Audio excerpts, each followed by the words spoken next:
Good evening, ladies and gentlemen. Let's call to order the March 23rd, 2009 Planning Commission meeting. Commissioner Adam, could we ask you to do the Pledge of Allegiance this evening?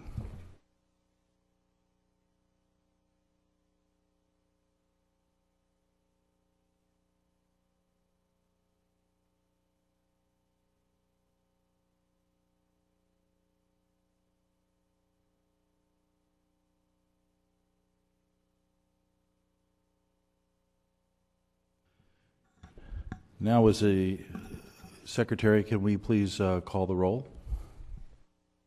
Commissioner Adam? Here. Commissioner Fisher? Here.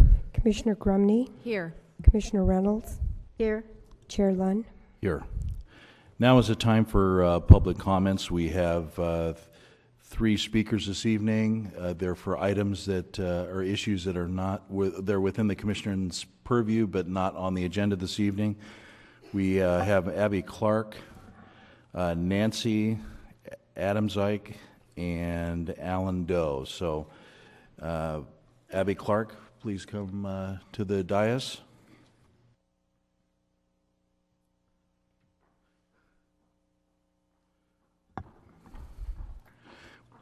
Good evening, ma'am. Please state your name and city of residence for the record, please. And you have 5 minutes.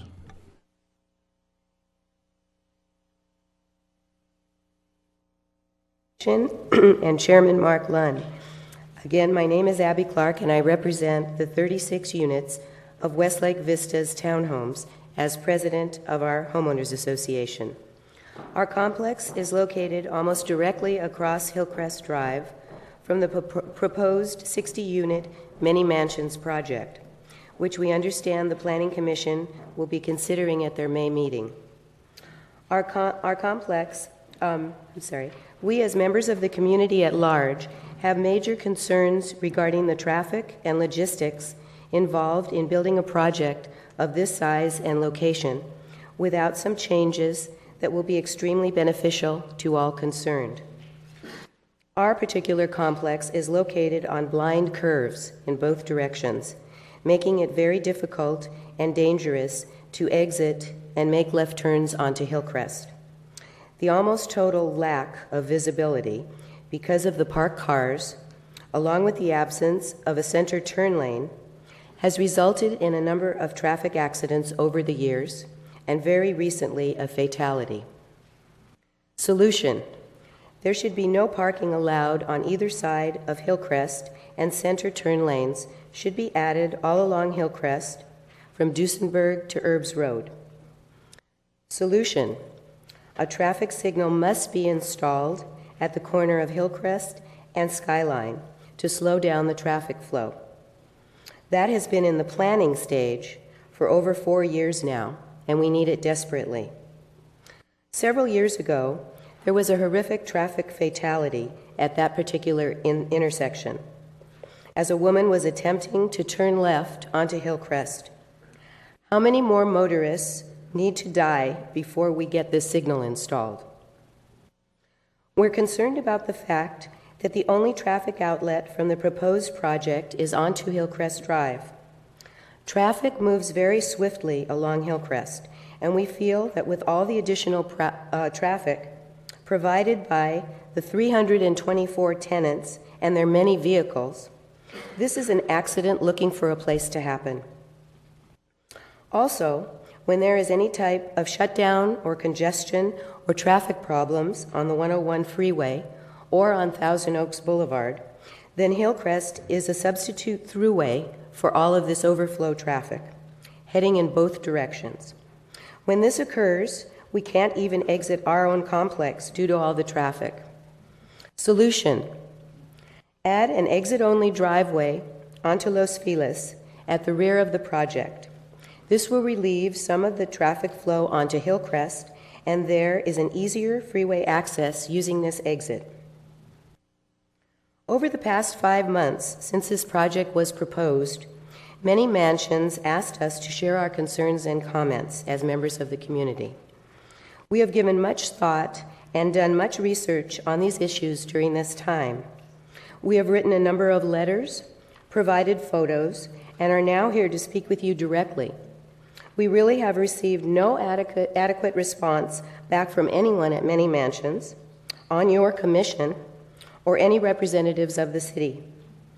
We feel that, although we have offered fair-minded, logical, and justified suggestions and solutions early in the process to alleviate our concerns about the safety and design issues that we've brought forth, we have been mostly ignored.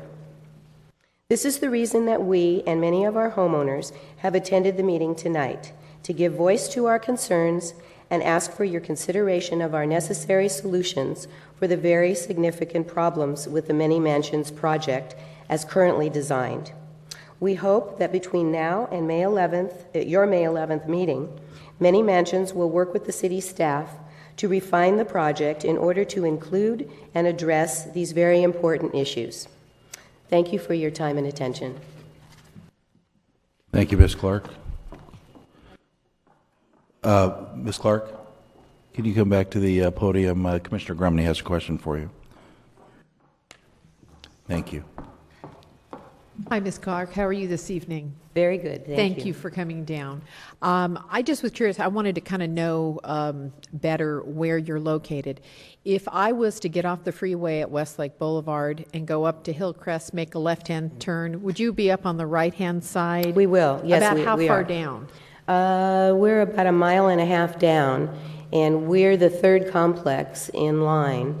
There's the Santorini, Westlake Villas, and then there's the open lot where Hilltop Feed Store used to be, and they're doing, the construction that is half built right now, and we're right next to that And the name lot. of the complex again?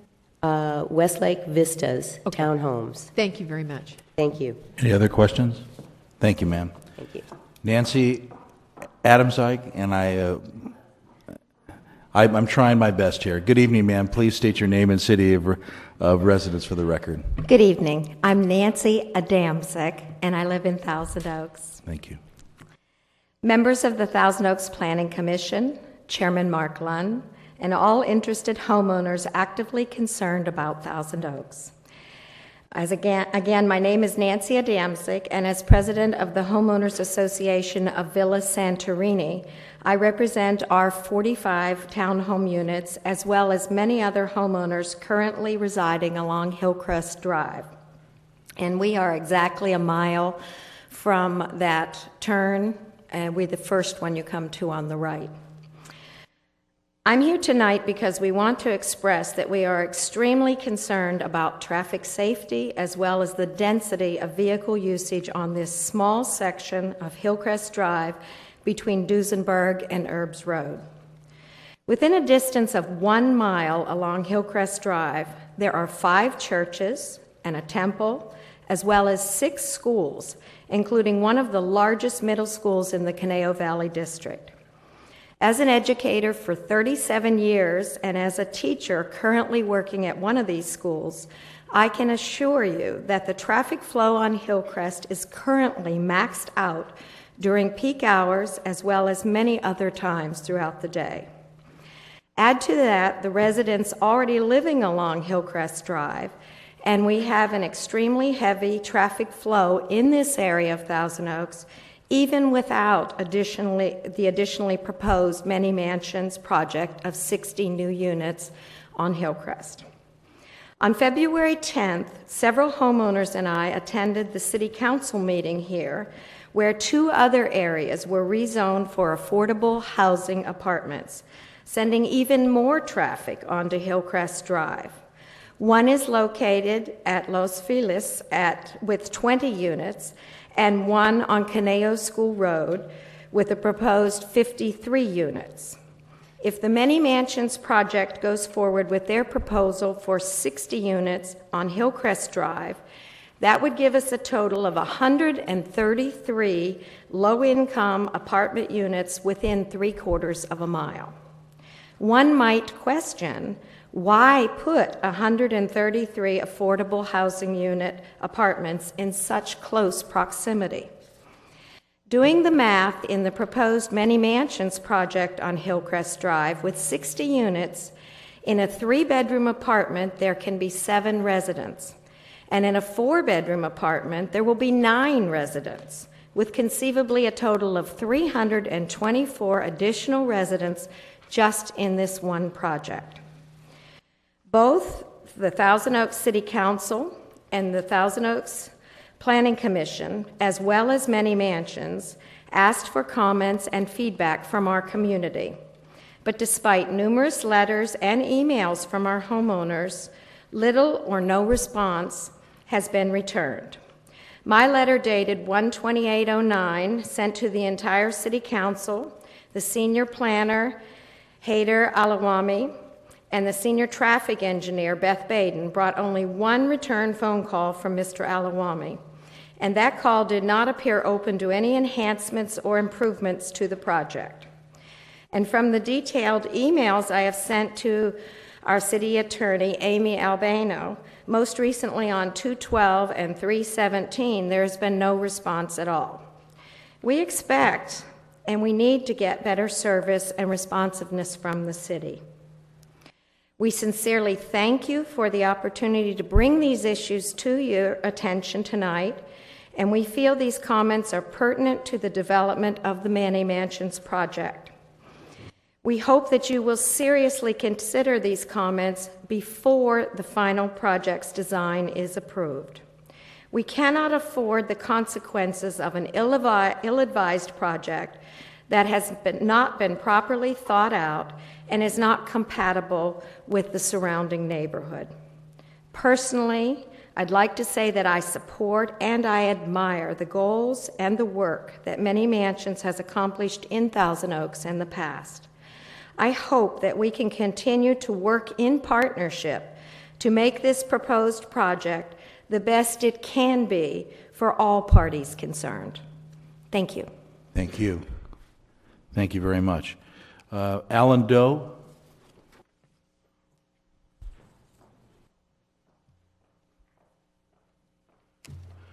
Good evening, sir. Please state your name and city residence for the record. I am Alan Doe. I live at 381 Eric Place, which is in the Westlake Villas development, which is in the middle of the two that are being represented here tonight. I represent that homeowners association. I was at City Council on November 18th talking on the same subject. We understand the city's need to make progress towards the Sacramento-imposed RENA units goal. And I believe that's to be done by either 2011 or 2012. We support the goals of Manny Mansions, as the preceding speaker said. We need low-income housing in appropriate places with the appropriate number of units, achieving manageable densities. That said, the city and its citizenry, which we represent, should not turn a blind eye nor a deaf ear to the associated impacts of projects of this nature. As other speakers have mentioned, we continue to be constructively concerned about the lack of feedback from Manny Mansions. They did hold public hearings prior to their application, but since then, despite numerous letters, we've heard nothing. I went and visited Haider Alawami, and I looked at drawing A101. This indicates setbacks from the curb on Hillcrest of roughly 30 feet for the two buildings that will abut Hillcrest. One proposed building, and I'm going to use an analogy, has a head and shoulders configuration, and it will run parallel to Hillcrest. The shoulders part will be 2 stories high. The head part in the middle will be 3 stories high, which the document indicated would be 32 feet to the peak of the roof. So if you can imagine looking 30 feet out and seeing a structure 32 feet high, that's what people will see as they move along Hillcrest. Some other specifics that are very worth mentioning. The Manny Mansions project is not the only one, as has been noted. With 60 proposed units in the Manny Mansions project, there are 324 residents. Applying that same formula mathematically to the other two developments, that yields an additional 400 residents, bringing the total across the three to 724. To this, add roughly 91 single-family home residents in that area. The three complexes that we represent tonight have roughly 282 people, and we're looking at over 1,100 people in less than a square mile. These are densities that are rivaled by major urban city blocks and college campuses. And neither of these entities have highways running through them with posted speed limits of 45 and actual speed limits approaching 60. I want to thank Many Mansions for funding a traffic study, which I don't think has been published yet, for their project. The other two projects have, to my knowledge, neither scheduled or accomplished traffic studies. Suggestion: those traffic studies should be done. The three should be consolidated to get a total picture of the impact of these three projects across the 1 square mile area that we're referencing. We believe if that is done, there'll be the necessary evidentiary matter to justify the signal at Skyline and Hillcrest and to justify a road improvement project on Hillcrest, which creates center turning lanes, which we think are absolutely essential. We would like to suggest that these two projects be coterminous with the Many Mansions project. What I'm really saying is when May 11th comes, the Many Mansions project should not be approved without the active funding of these two projects on a coterminous basis.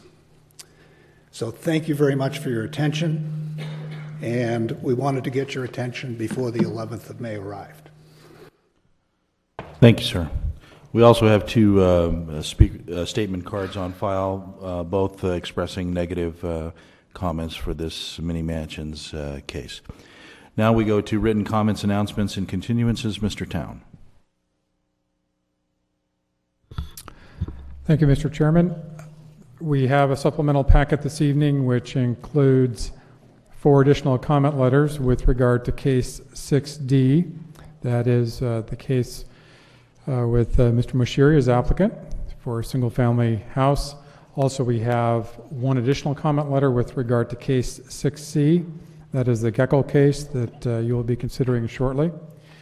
Also, I wanted to draw the Commission's attention to viewshed renderings which have been submitted by both Mr. Moshiri and also by Ms. Geckel in that case as well.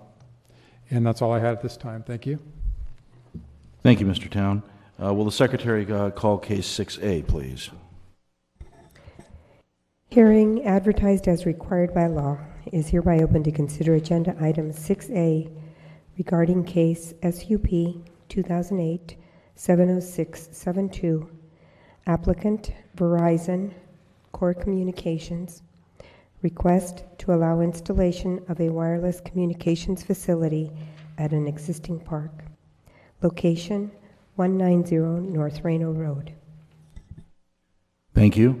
Mr. Chua, you have the staff report this evening. Good evening.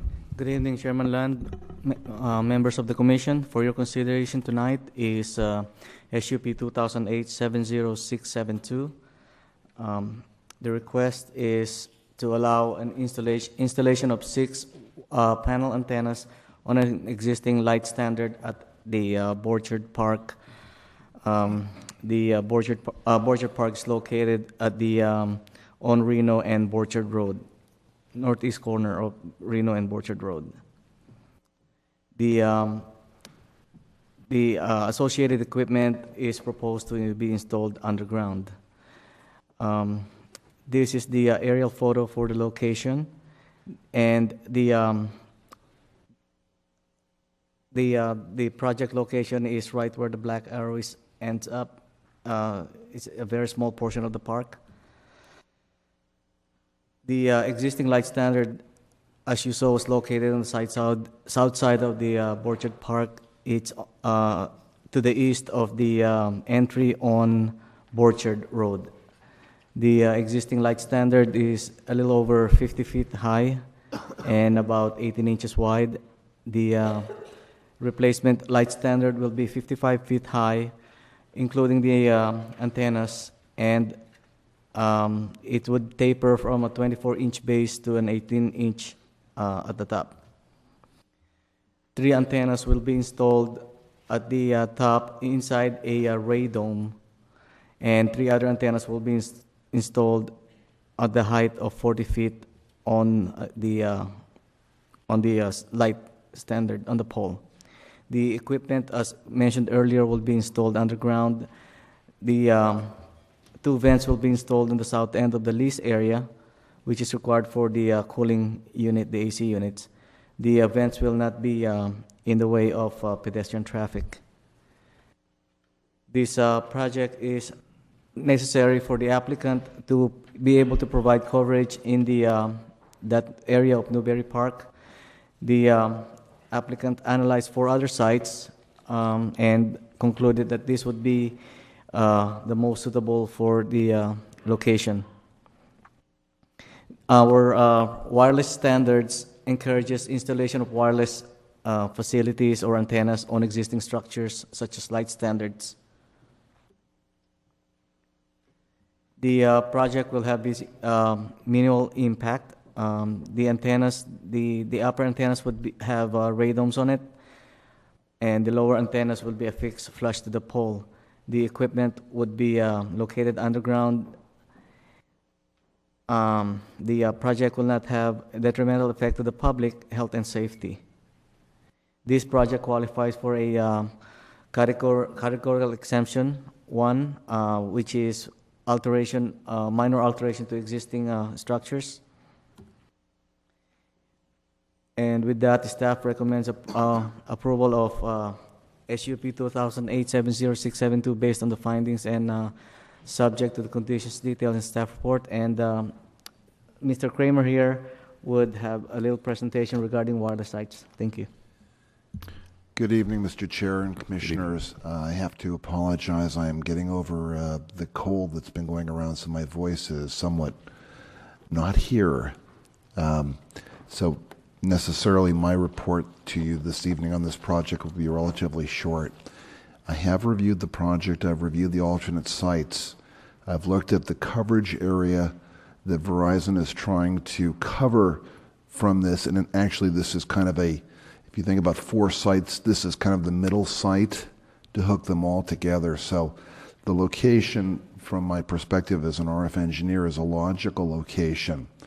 The project is consistent with other projects that we have around the city, although this is kind of a little bit unusual because we have a radome and also surface-mounted antennas. So that's slightly different than we've had before, but not significant. The applicant made a number of alterations to the project at will and my request to minimize the visibility of the project at above ground level. In terms of RF safety, I've reviewed the project for compliance with the FCC rules. The project will fully comply with the FCC rules subject to Condition 9, which is one of the conditions for your consideration and approval this evening, that would require signage just at the level of the antennas, not at ground level.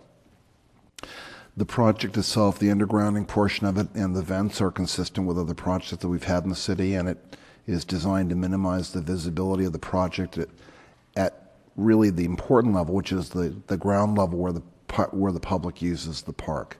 So with that short report, I'm available for your questions. Thank you, sir. Questions for staff? Commissioner Reynolds. Thank you.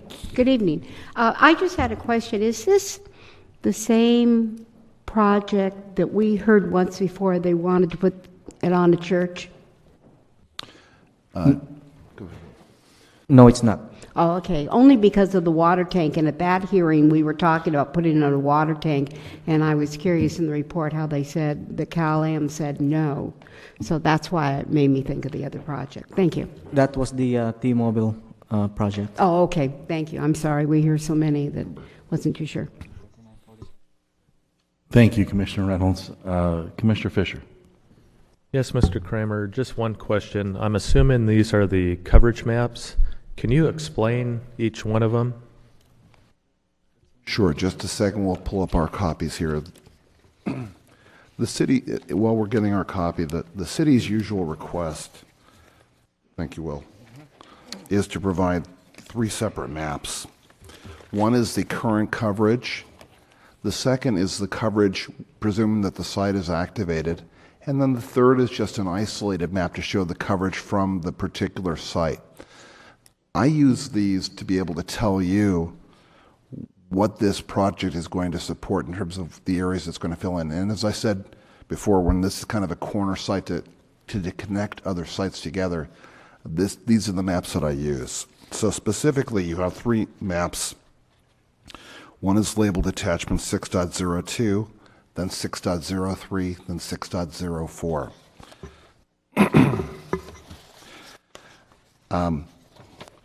Probably the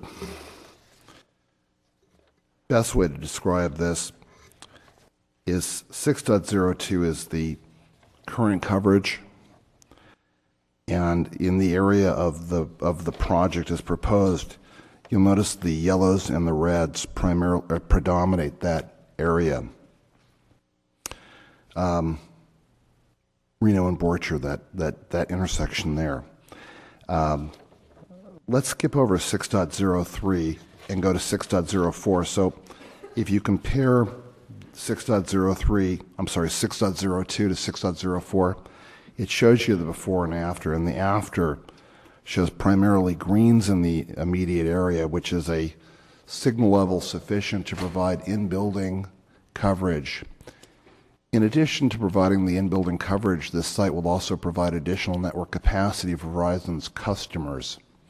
So the project accomplishes 2 things. One is stronger signal levels, and the second is more connectivity. I've skipped over map 6.03 because, frankly, that's something I just use for my own internal evaluation to check the credibility of the after coverage map. So that's why that map is there, but it's a standard requirement. Does that answer your question? Yes, thank you. Further questions of staff? Okay, thank you. We'll go to the speaker now. Michelle Felton. Good evening, ma'am. Please state your name and city of residence for the record. You have 15 minutes. My name is Michelle Felton, representing Verizon Wireless of Core Communications out of Brea, California. Good evening, Chair Lund, members of the Commission. I would first of all like to thank you for hearing this project tonight, and I would also like to thank staff for their diligent review and the presentation you just heard. I am here before you to request approval of the project at Borchard Park, which is 190 North Reno Road. After going out, given a search ring from Verizon, area that was lacking coverage, lots of dropped calls, and definitely little to no service within the homes, we went out, looked at possible venues that would support this project, and this was determined to be the least visually intrusive and best possibility, having both the radio frequency objectives with height and interested landlord, and then also meeting the design guidelines of the city. As you are more than aware, today more and more people are turning away from their landlines and going to cell phones. This is creating an increase in demand and then also expectations. We believe that this project will help alleviate any customer complaints and meet those desired expectations to the public.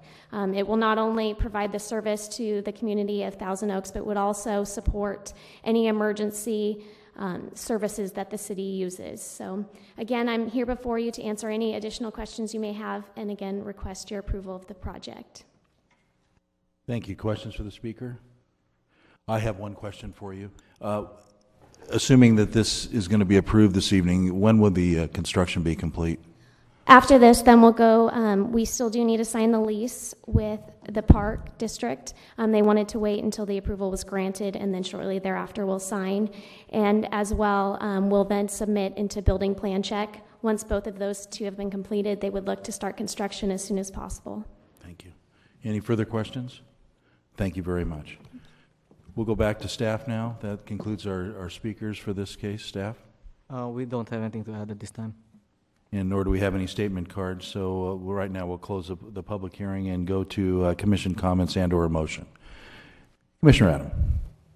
Yes, thank you. So we have a new and improved radome, which I kind of like.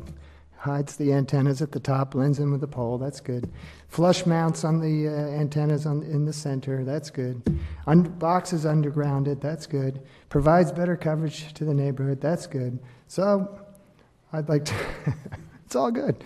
So I'd like to make a motion that we approve the Verizon antenna, which a special use permit 2008-70672. Any comments to the motion?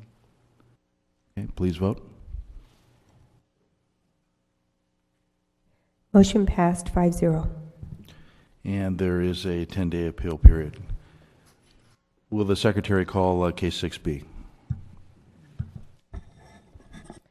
Hearing advertised as required by law is hereby open to consider agenda item 6B regarding case SUP 2008-70682.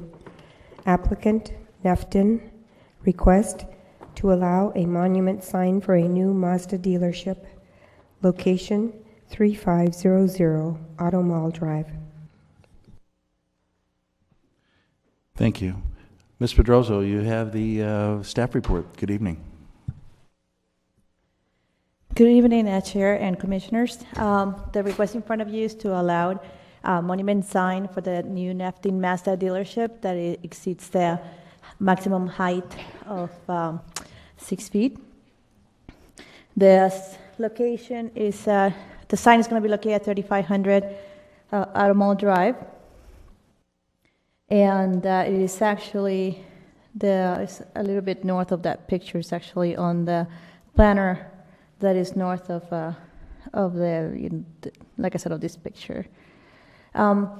Basically, the Nefton Auto dealership was built in 1983, and later in 1984, the Volvo dealership was added to it, and at that time, a 14-foot high sign was approved to identify the Volvo dealership. And later on, that sign was moved south to towards the Volkswagen dealership to identify the dealership, and that sign is going to be remaining. They're proposing a new 14-foot high sign for the Mazda dealership. And the Mazda is now where Volvo used to be. The proposed sign is a pylon type, and it's 14 feet high by 5'3" in length. And the Planning Commission has approved the Planning Commission approval is required because the sign does not meet the current code requirements. And except for the height, the sign does comply with the municipal code's standards as far as overall area of the sign and also by the length of it. And the similar signs have been approved at the Auto Mall, which include Nissan, Pontiac, Latin Lincoln, and I have some pictures to show those signs that have been approved in the past. The sign itself is of prefabricated aluminum columns, painted grade, and the sign face itself is aluminum, also painted white. The letters are pushed through acrylic, and the logo is a clear chrome type. The sign materials and the colors complement the building, the Mazda building design and colors. And the sign face itself is 5'3" by 5'10", so it's roughly about 30 square feet, a little bit less than 30 square feet in total area. The site plan shows to the southern part of it is the Volkswagen the dealership, and to the northern part is the now Mazda dealership. And the location of the sign is proposed about 24 feet behind the curve. And that's basically because right now there is some potential redesign of the Auto Mall Drive in order to accommodate additional parking for the Auto Mall. So what we ask the applicant is to push it back away from the possible location if they do anything there. In that way, there's no conflicts and the sign doesn't have to be moved again.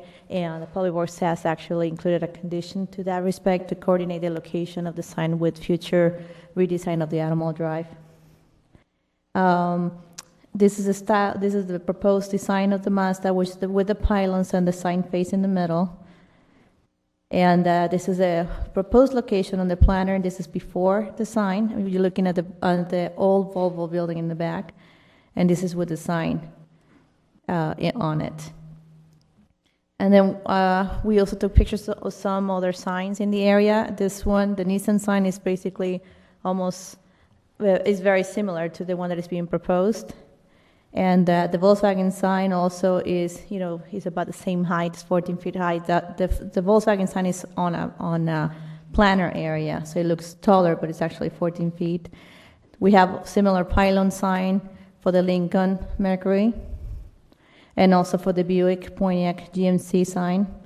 And these are also fronting the freeway Natomall Drive. And also, I should mention that the Mazda sign is actually won't really be able to be seen from the freeway because it's about 450 feet north of it. So the proposed sign meets the area and with requirements of the code. It is compatible with all the signs that have already been approved at the Auto Mall. And like I said, it won't really be visible from the Victoria Freeway because of the distance from the freeway. And this project, it is exempt. And staff recommends that SUP 2008-70-682 is approved based on the findings and subjects to the conditions contained in the staff report. And staff's available for questions. Thank you very much. Questions for staff? No questions of staff. Okay, we'll call the first speaker, Jamie Leaf. Good evening, ma'am. Would you please state your name and city of residence for the record? You have 15 minutes. My name is Jamie Leaf. I live in Newbury Park. Members of the commission, Chair Lund, thank you for letting me speak and having this case before you. I'm here with representing Signature Signs. It's my sign company representing Nefton, Mazda, and their national sign company. And it's in regards to the addition of the Mazda monument. I request from you that the Mazda monument be allowed to be installed so that the public knows there is now a Mazda dealership. It's a great enhancement. It's a great addition to the Auto Mall. The Auto Mall brings in a lot of revenue for the city of TO, and this is just another one of the dealerships that would be a great addition to the Auto Mall. Every car dealer in the Auto Mall is allowed a sign, a monument sign, and Mazda should be allowed that same consideration. The TO Auto Mall, again, is a large portion of income to the city of Thousand Oaks. And again, Mazda will be just a great addition to that. I also want to note we were notified by the city of TO that there might be in the future the street widening. So we did, they asked us if we could move the monument back. We made sure there was enough room. There is. And so we did push that monument back. So at that time, when the street widening happens, we'll be compliant. So I appreciate your time. I hope that you see this as a benefit. The Mazda dealership is there. It's selling Mazdas. And the addition of the monument would just let people know that it is there. Thank you. Thank you. Questions for the speaker, for Commissioner? Commissioner Good evening. Adam. Thanks for coming tonight. Did I hear you say your company's in Newbury Park? Yes.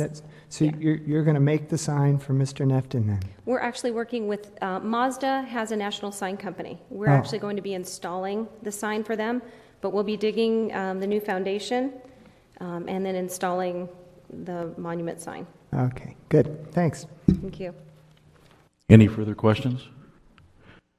Thank you very much. We'll go back to staff. We don't have any additional comments. The only thing I wanted to clarify, like Ms. Leaf mentioned, that basically each dealership is allowed to have a sign, and we have allowed this type of pylon toll signs before. Thank you very much. Madam, we do have a rebuttal. Do you have anything to rebut? Okay, I didn't think so. Thank you. Well, we'll go ahead and close and go for commission's comments and or a motion. I think Commissioner Fisher had the first finger. Quick draw. This is a good project. I think it's reasonable, going an additional 2 feet. It's consistent with the other auto dealers, and as far as signs go, this is a pretty attractive looking sign, so I think it'll be a great addition to the property and hope it helps. So with that, Move to approve SUP 2008-70682 based on the findings and subject to the conditions as listed in our packet. Comments to the motion? Commissioner Adam. Just a quick one. Glad to hear that a local company's installing the sign. That's great. And Howie Nefton, I hope you sell a lot of Mazdas. Is this all good for you too, Commissioner Adam? Good. Any further comments? Please vote. Motion passed 5-0. There is a 10-day appeal period. Thank you very much. Will the Secretary call the next case, please? Hearing advertised as required by law is hereby open to consider agenda item 6C regarding case PPD 2007-70714, OTP 2008-70297, a referral of revised plans by City Council. Applicant Wendy Geckel, appellant Mary Wilson. Request to consider a referral from the City Council of a revised plan for the construction of a single-family detached dwelling to allow the removal of 2 oak trees and encroachment into the protected zones of 5 oak trees. Location 349 Corinne Hill Court.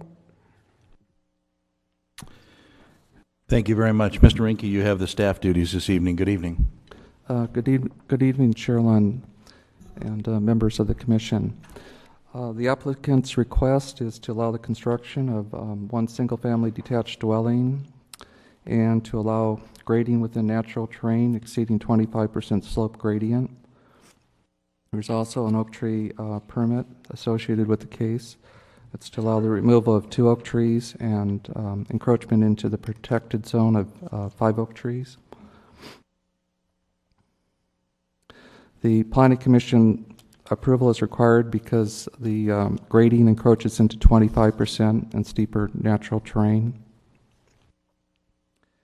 And here's a photograph of the site.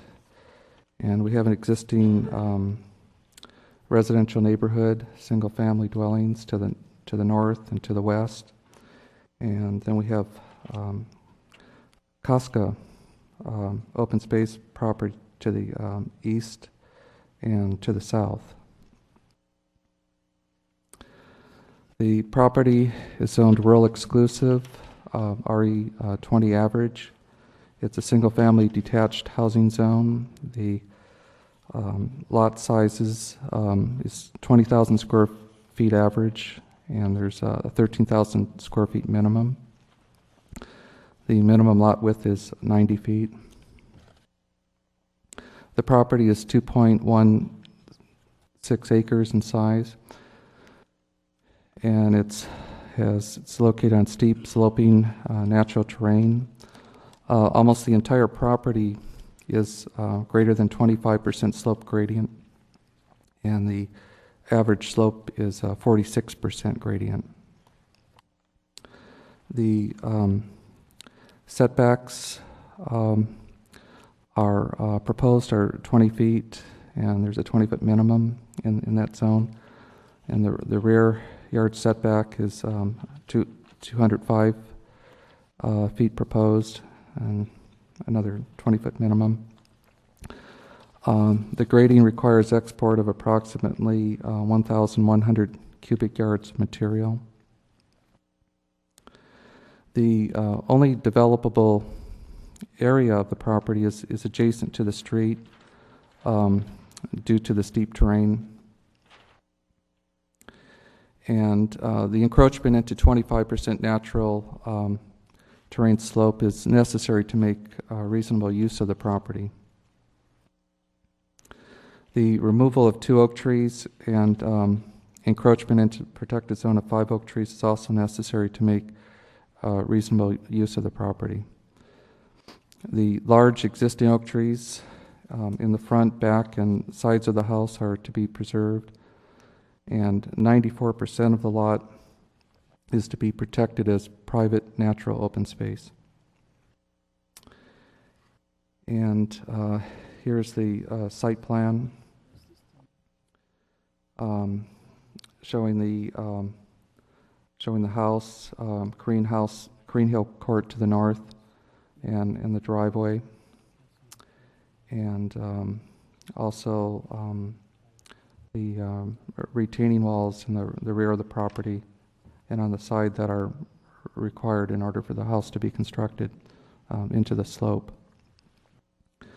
The house has a contemporary medium Mediterranean style design.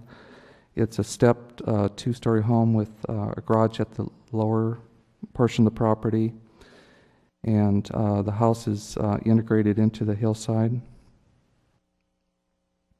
The house has a full hip and pitched roof, and they act as an extension of the hillside upslope. The house is well articulated with architectural features such as curvilinear wall sections, covered front porch, a stepped wall design, and stone veneer. And the building materials and the concrete roof tiles, they comply with the city's precise plan of design guidelines. The gross floor area of the revised house has been reduced by 18%. The first floor is 1,266 square feet. The second floor is 1,223 square feet. And the two-car garage and basement have a total of 781 square feet for a total of 3,270 square feet. And approximately 320 of that square feet is a basement area that will not be visible from the street. The maximum height of the house has been reduced from 35 feet to 30 feet. And when you average the height to the hillside location, it's 20 feet. The two-story sections on both the lower part of the house and the upper section are 25 feet high. The floor area ratio is 0.03. And in order to reduce the height of the house, the retaining walls in the rear of the home needed to be increased from 6 feet to 8 feet. And these walls will not be visible. The deck on the west side of the building has been eliminated due to previous privacy concerns. And the redesign eliminated encroachment into 2 oak trees. So now there are the 2 removals and 5 encroachments. Here's a view from Green Hill Court prior to the temporary chain link fence installation. And here was another view from Green Hill Court. And here's a photograph showing the story pole, showing the height of the house.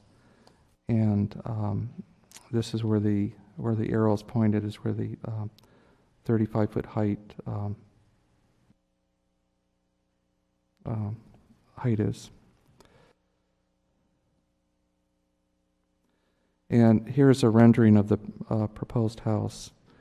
And again, with the redesign, the main portion of the home has been dropped, and there's just a 4.5-foot separation between the garage floor and the main floor of the house.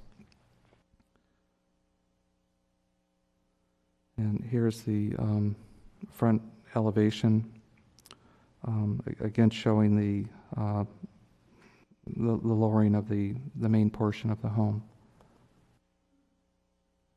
And here's the rear elevation. And the left side elevation, and then superimposed is the outline of the house to the west in relationship to the subject house. And here's the right elevation. The neighborhood has a rural suburban character with moderate to steep sloping and flat terrain. There are predominantly large lots, 20,000 square feet to an acre.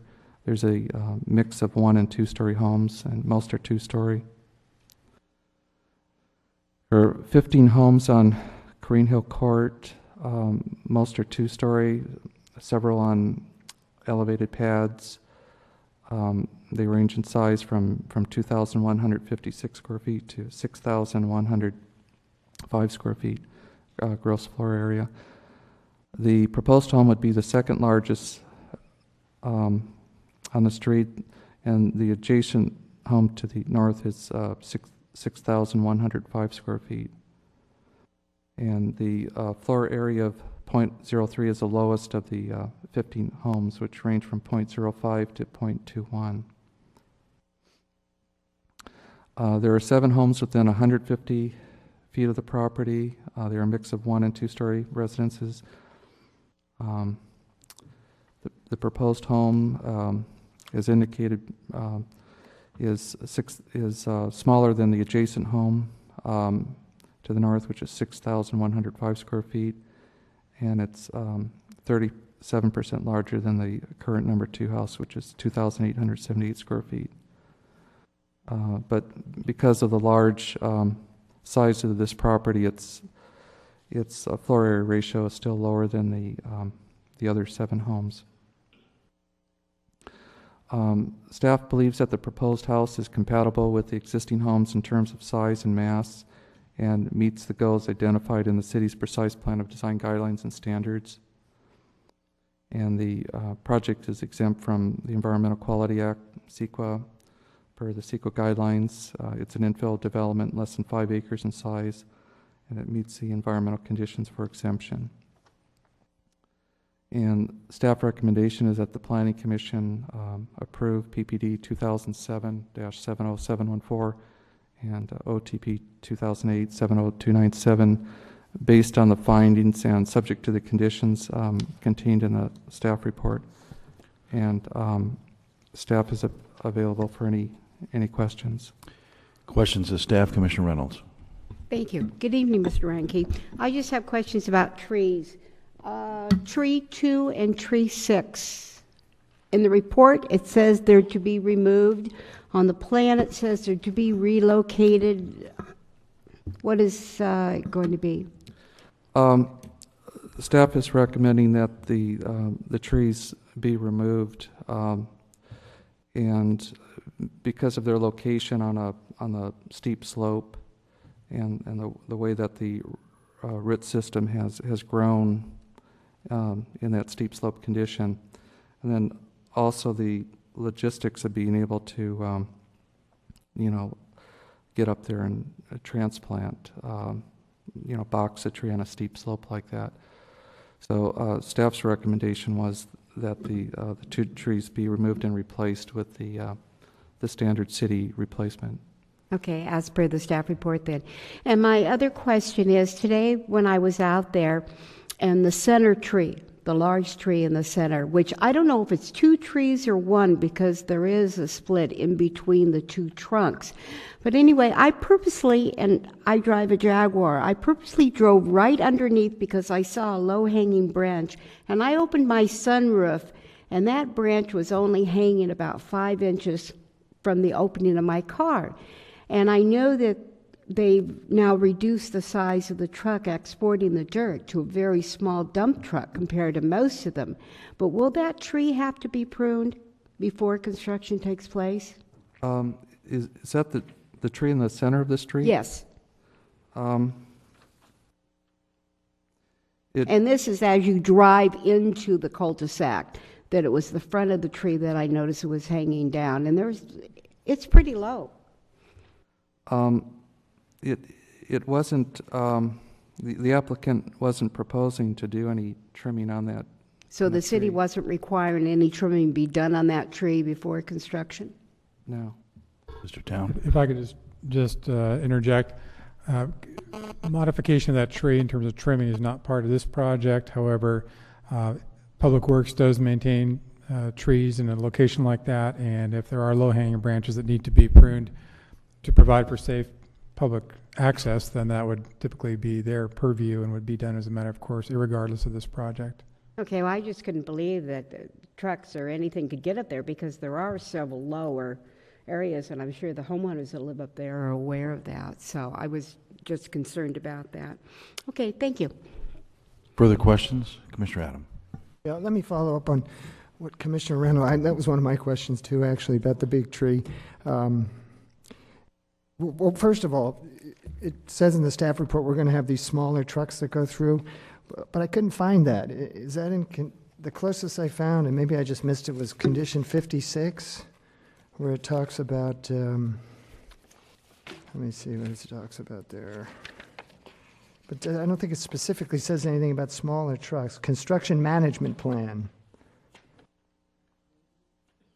But as I said, the staff report specifically mentions you use smaller trucks. Is that in the conditions anywhere? I think we have it in there. Let's see.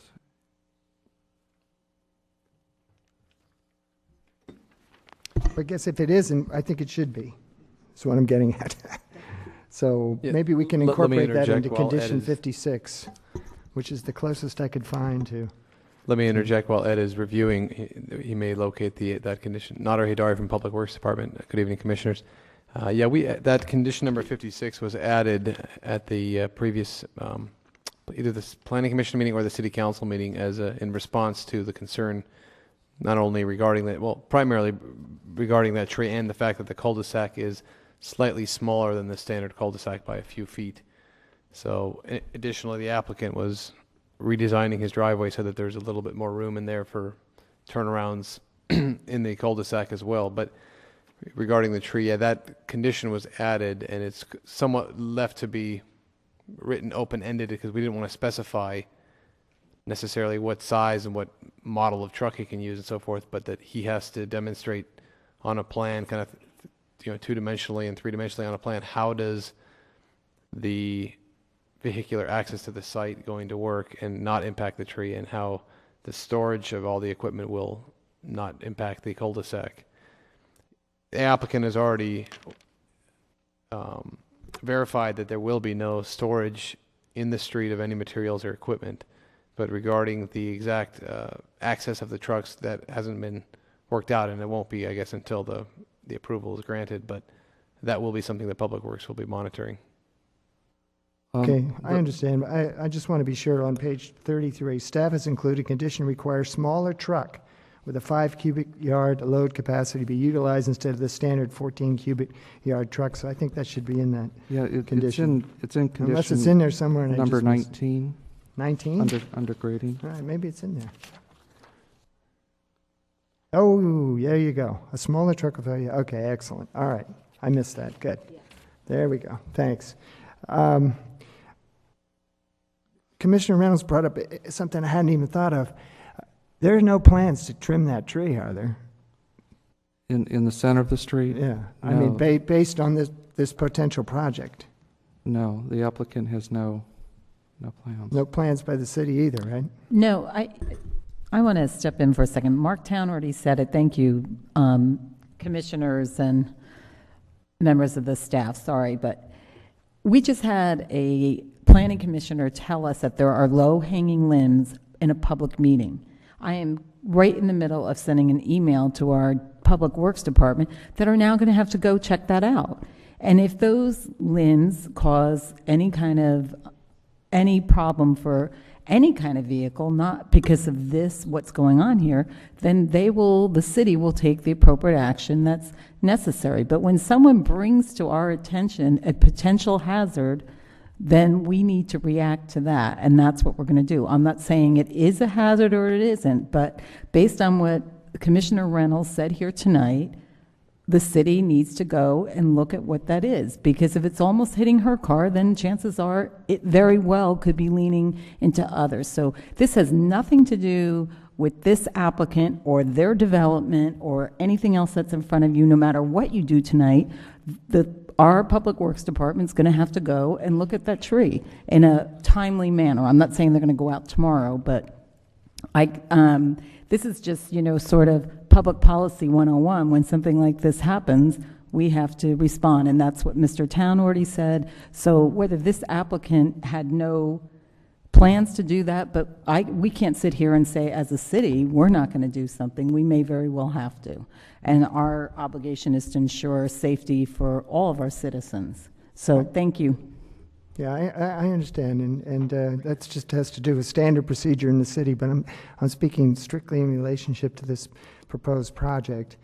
And my understanding is by using these smaller trucks, then that would alleviate any problem with the tree. Now, eventually, who knows, 5 years down the road, 10 years down the road, whatever, we do our city inspection and something may, but I'm talking about strictly this project. And from what I'm being told, that there are no plans in relationship to this project to trim that tree. So that's all I wanted to know. Okay, and you're satisfied with condition 19 as written? Yeah, I appreciate you pointing that out to me. I just didn't see that. We'll move on then. Go exactly ahead. Right. I just have a couple other quick questions, if I may, please. On the trees 2 and 6, they are on a slope, yes. 6 seems to be on flatter ground than 2, because I hiked up there, and they're both healthy trees, and I mean, it would be my desire to see an attempt to transplant them, relocate them. And to me, well, I don't want to get argumentative, but if you're going to, if you're taking on the responsibility to be able to build in this kind of grade, it seems to me that you should be able to box up a tree. But I guess, well, I guess I'm going to talk to the applicant about that. But let me put it to this, Mr. Campbell, those trees are healthy trees that would be transplantable. Commissioner Adam, I would say that because of the grade, the slope, and being able to get large equipment up there, including getting under this oak tree in the middle of the street, it's not impossible, it's impractical. And because they're multi-stem trees, they're less transplantable because they can split apart when they're lifting them up, binding them up, and boxing them up. Not impossible, but very impractical. What about tree 6? Wouldn't you say that's a little more practical? No, because it's further up the slope. I mean, you have to get the equipment up there, be able to dig it out. You have to bring a crane up. How would you get a crane under this tree that's in the middle of the street? So it's not a practical situation. Due that they're multi-stems. And that's the main problem I see with them, in addition to the slope. But you might ask the applicant the same thing. I noticed when I was up there, both the trees seem to have been pruned. I haven't been up there for a while, but it's possible they could have been pruned. I wonder if they got a permit to do that. I don't know, you have to ask the applicant. Okay, I will.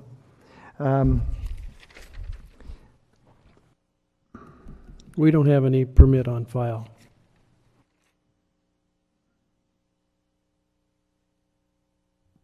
And just one other quick question. It has to just do with the history of this particular lot. I mean, at one time it was owned by Cal American. They wanted to put a water reservoir up there. I could see why they would, because it's a 50% slope, and the gravity would be a perfect means by which to convey the water. So that was then. This is now. Somehow we got from a water reservoir on a 50% slope to something that we're calling legally buildable, but it's still a 50% slope. So how did we morph into a legally buildable lot from where we were? Well, when the original track was approved, this lot was set aside for the water reservoir, but it's the water company has sold the property. It's still a legal lot of record. And so the property owner is entitled to build one single-family dwelling. Despite the slope, the city at that time still deemed it a legally buildable lot. Yeah, it is a steep slope. There have been other other properties in the city that that have been built with this type of slope. Again, And- if I could jump in as well, and if Mr. Town wants to say anything, feel free. It's not whether we deem something illegally buildable. Even, we've had this come up before, even though our general plan has a designation of, I can't think of the exact word, that talks about sometimes when we don't think something can be built. If it is a legal lot, then the owners have the right to do certain things on that lot. And that's really the situation we're in. It's a legal lot, and they're allowed to build on it. We've had this come up before, and even when you look at the issues with, the 25% slope and everything else, they're entitled to have grading that goes into 25% slope to the extent that it's necessary, so to speak, and I may not be using the right exact word, so, yes, well, no, they are allowed to have reasonable use, but also it's not minimal. It's, they're allowed to do a certain amount of grading. And Mr. Town, feel free to jump in if you'd like. But my point of jumping is to say it's not for us to say it's legally buildable. If it's a legal lot, then yes, they have the right to do something on it. I was just going to add that the property is zoned for residential use. It's zoned rural exclusive. Therefore, this proposal is consistent with that zoning, and it, in staff's opinion, provides for reasonable and conforming use of the property. A water tank was proposed there before. The Caroline Water District made a determination that they did not need it anymore and sold the property. Although we can't quantify it, it's likely that any reservoir, if that had been developed on the property, would have resulted in much more extensive grading than what we're seeing tonight. Well, thank you. I do understand what you're saying. But ideally speaking, with a lot of this slope, based on what the conservation element says, is you'd want to be looking for pockets within that slope that weren't 25% to build in. But in this particular case, there are no pockets. It's all, well, it's much more than 25%. It's close to 50. But I guess the answer is still that, it's a legally buildable lot. It is, and so we should probably move on from this point here. That's not what we're evaluating. Do you have any further questions? Oh, thank you. Thank you. Any further questions of staff? Okay, thanks very much. All right, we'll move on to our speakers now. The applicant, Mark DeCecco. I hope I have that right. Thank you, sir. Good evening, sir. Please state your name and your city of residence for the record. You have 15 minutes. Excuse me, 5146 North Commerce Avenue in Moore Park, California. And Ed, if I could have you bring me PowerPoint up, please. First of all, thank you very much for seeing us again. We've come a long way since August of 2007. And so here we are.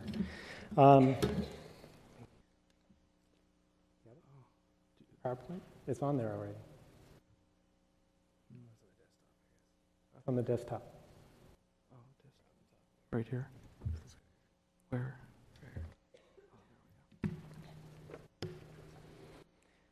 Well, while this is being pulled up, I'll talk a little bit about, just to refresh everybody's memory a little bit, where we're planning on locating the house is in fact on the only area of the site that has already been developed. There was grading on the site done originally. There is a drainage swale on the site. The majority of oak trees and especially the most visible and picturesque oak trees are to remain. This was really the only place on the site we could actually build. By holding the house down on the site, there are no ridgeline views, there are no issues to be dealt with. The majority of the site will remain undisturbed, and 97% of it will remain in perpetuity open space, although it will remain private. Fire Department, Public Works have all looked at the project. Everything seems to be okay so far. We are actually providing additional enhanced turnaround areas for trash trucks, fire trucks, and those sort of things, because the As Public Works did mention, the cul-de-sac is smaller than your typical standard cul-de-sac today. Can I have the next slide, please? Thank you. Again, as you can see, if you can see it from here, this is basically the site here. The only portion of the site that is cleared is the portion we will build on, which is right in here. And again, this is the only disturbed portion of the site, and so that's the area we're trying to build in and avoid as many oak trees as possible. Next slide, please. This one gives you an indication of the size of the lot itself in relation to where the house will be built. And next slide, please. This gives you a little bit, the next couple of slides are basically going to indicate what we have done in terms of adjusting the building to make it less bulky, less square footage. So if you can see, this is the initial, over here we have what was originally proposed before we even met with Ed and before we even met with staff and or the homeowners. This is what was approved by the Planning Commission, and this is what we currently have now. It's a reduction of, now the square footage of the house itself, not counting the basement, is under 2,500 square feet. Next slide, please. And here you can see, again, originally as proposed to staff, as approved by the Planning Commission, and as now we're coming to you with this reduction as well. So reduction in height, split of the house to where there's a much smaller portion over there. The house is pushed farther into the ground, reducing the height by an additional 5 feet. Next slide, please. This gives you a little bit as a graphic, a little bit of an indication. The blue is what was approved at Planning Commission in terms of the massing of the front of the house. The green that you see is what the house is currently. So there's a reduction even in the face of the house by over 18%. Next slide, please. This is the west elevation. This, again, originally as was proposed to staff, what was approved at Planning Commission, and additional reductions that you now see here. You see a reduction in roof pitch, the house pushed farther into the ground. Next slide, please. Opposite side, again, as originally proposed to staff, as approved by Planning Commission, and as what is currently in front of you. And just for illustrative purposes, this is the house to the west in terms of its height and its bulk as well. Next slide, please. And I'd like to call your attention, we did present an image similar to this at the last City Council meeting, but just to give you a better idea of what's going on. This is an actual scale oak tree, and it is at the height of the oak tree. The drip line is consistent with the oak tree because it was all done by the survey.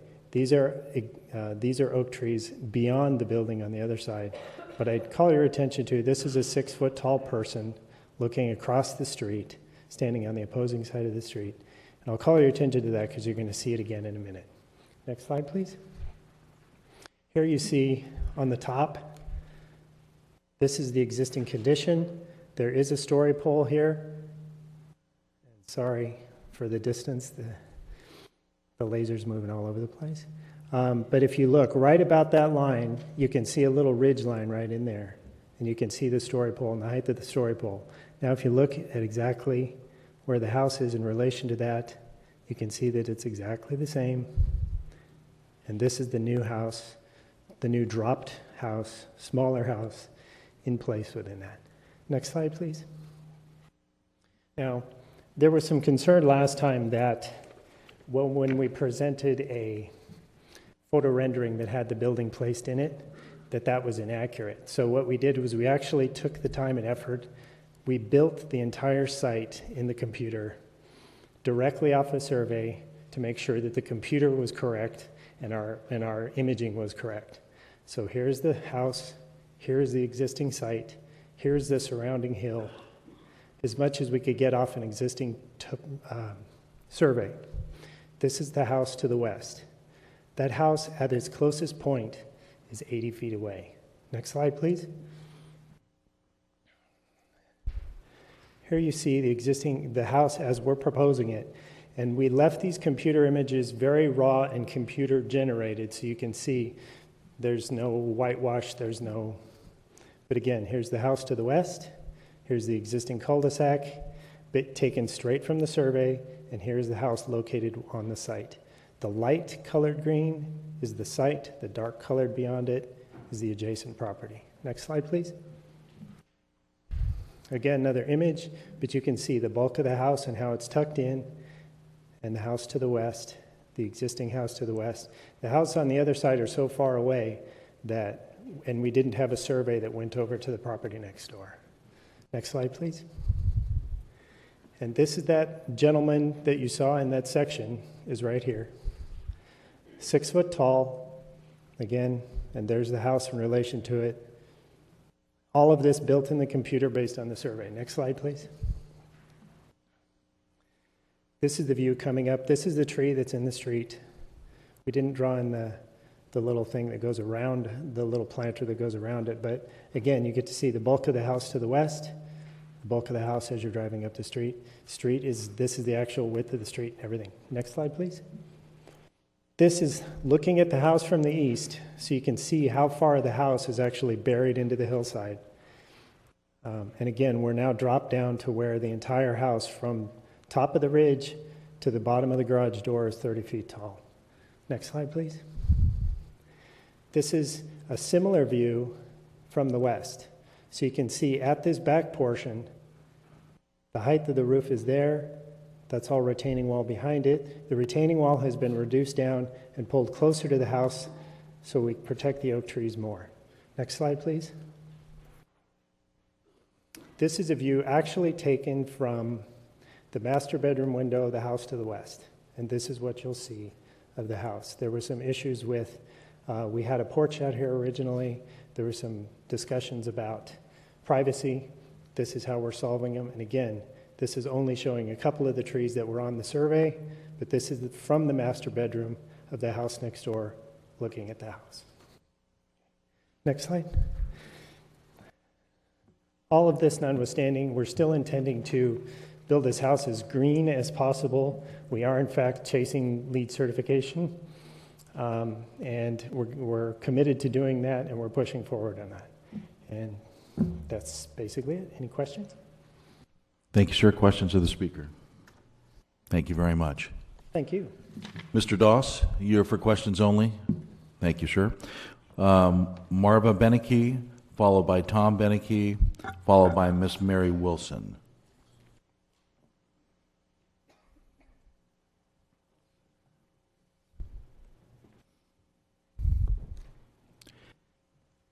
Good evening, ma'am. Please state your name and city of residence for the record. You have 5 minutes. When the yellow light goes on, you have 1 minute left.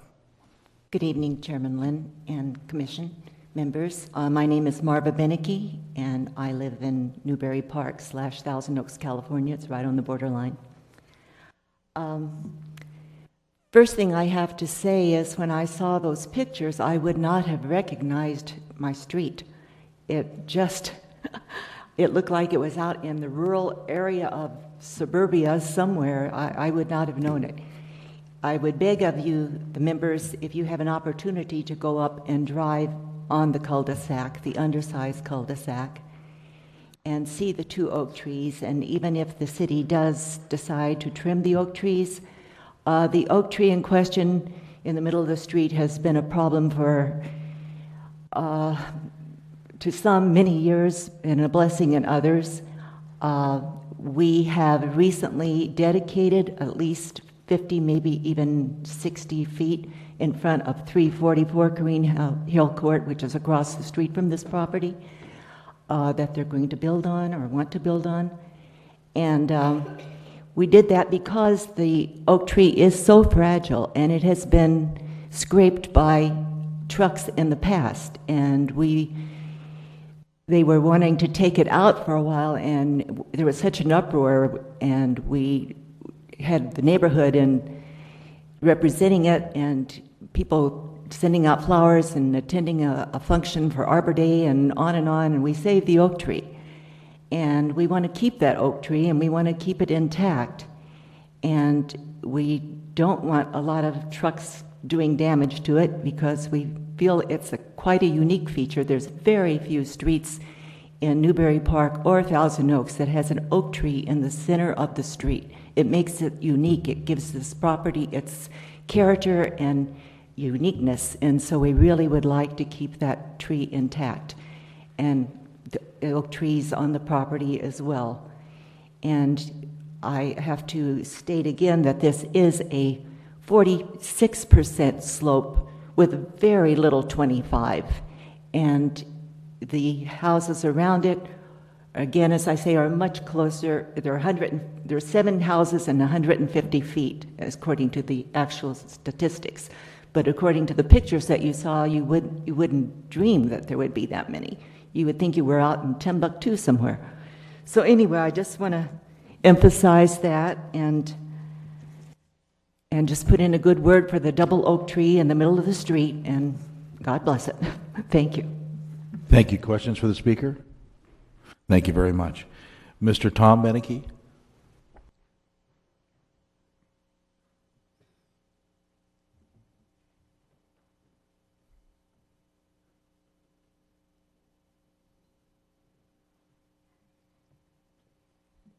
My name is Tom Beneke. I live in Newbury Park, and I just got 2 issues. There's a lot of conditions in here, and particularly the one about the work hours, 7 to 7, and contractors being contractors. Sometimes they run late. If there's persistent overruns or violations of the time, what do I do? And then the other thing is on page 44, condition 48, the pre-grading meeting with adjacent property owners and residents. That's a good condition, but it's the first thing I've seen about blasting. And it seems to me that we ought to know before we start this if there's going to be blasting and core samples or something. But I'm very concerned about the blasting. Thank you.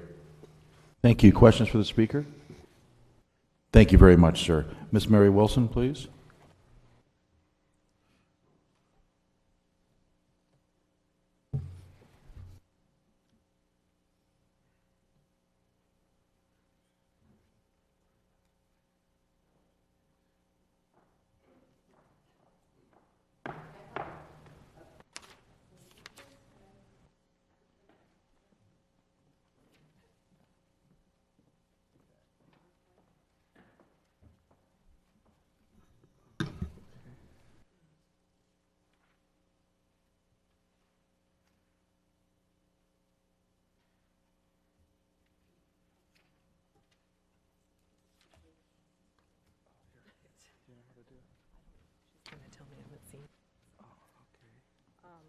Good evening, ma'am. You please state your name and your city residence for the record, and you'll have 5 minutes. My name is Mary Wilson, and I live in Thousand Oaks on Green Hill Court. And I wanted to start off by thanking the architect and the owner of the property, Richard Doss, for the redesign of the house.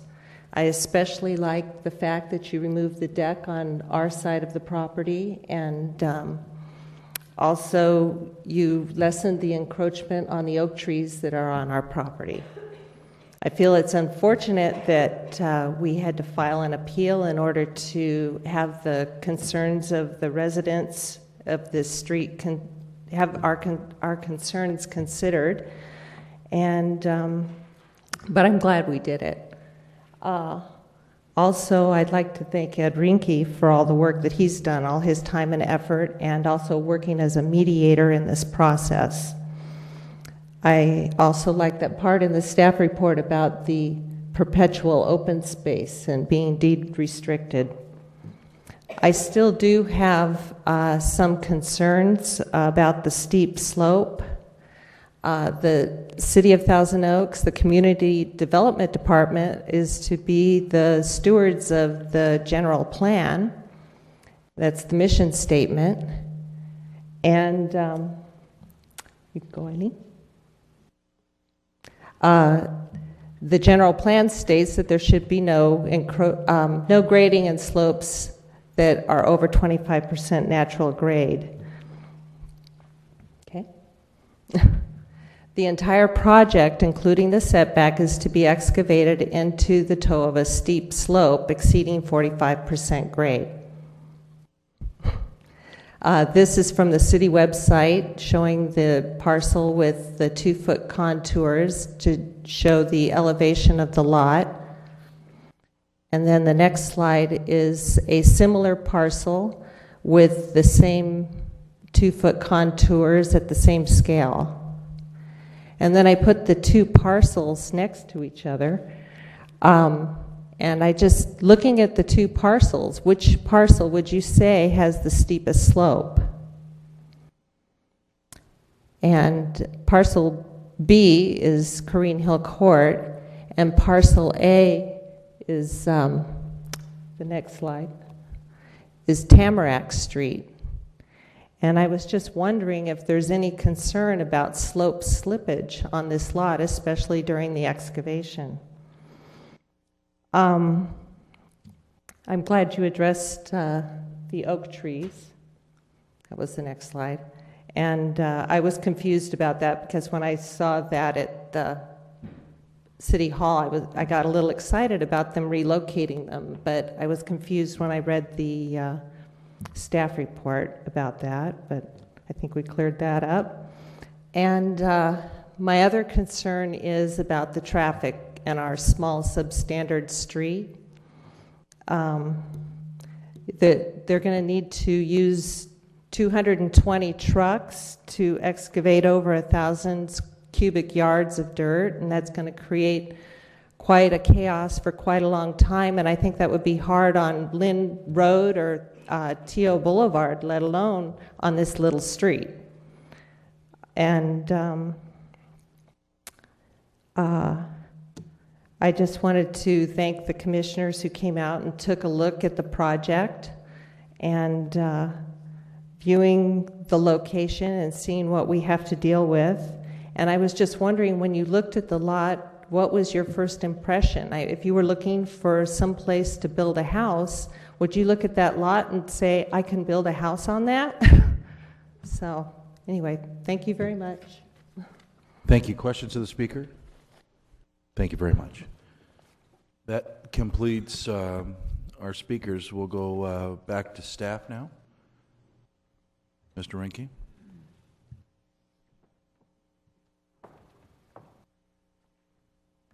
Did you have any comments? Good evening, Nader Hidari again, Public Works Department. We'll address a number of the questions that were raised. The tree was brought up again and again. To summarize the issue again, the Public Works staff will, as with any other tree in the right-of-way, will monitor the canopy height and the clearance height for truck access and perform any required pruning as necessary in a safe manner. Blasting was brought up. That condition has a general comment about blasting, and in the soils report that I have, there's no mention of blasting being required for this project.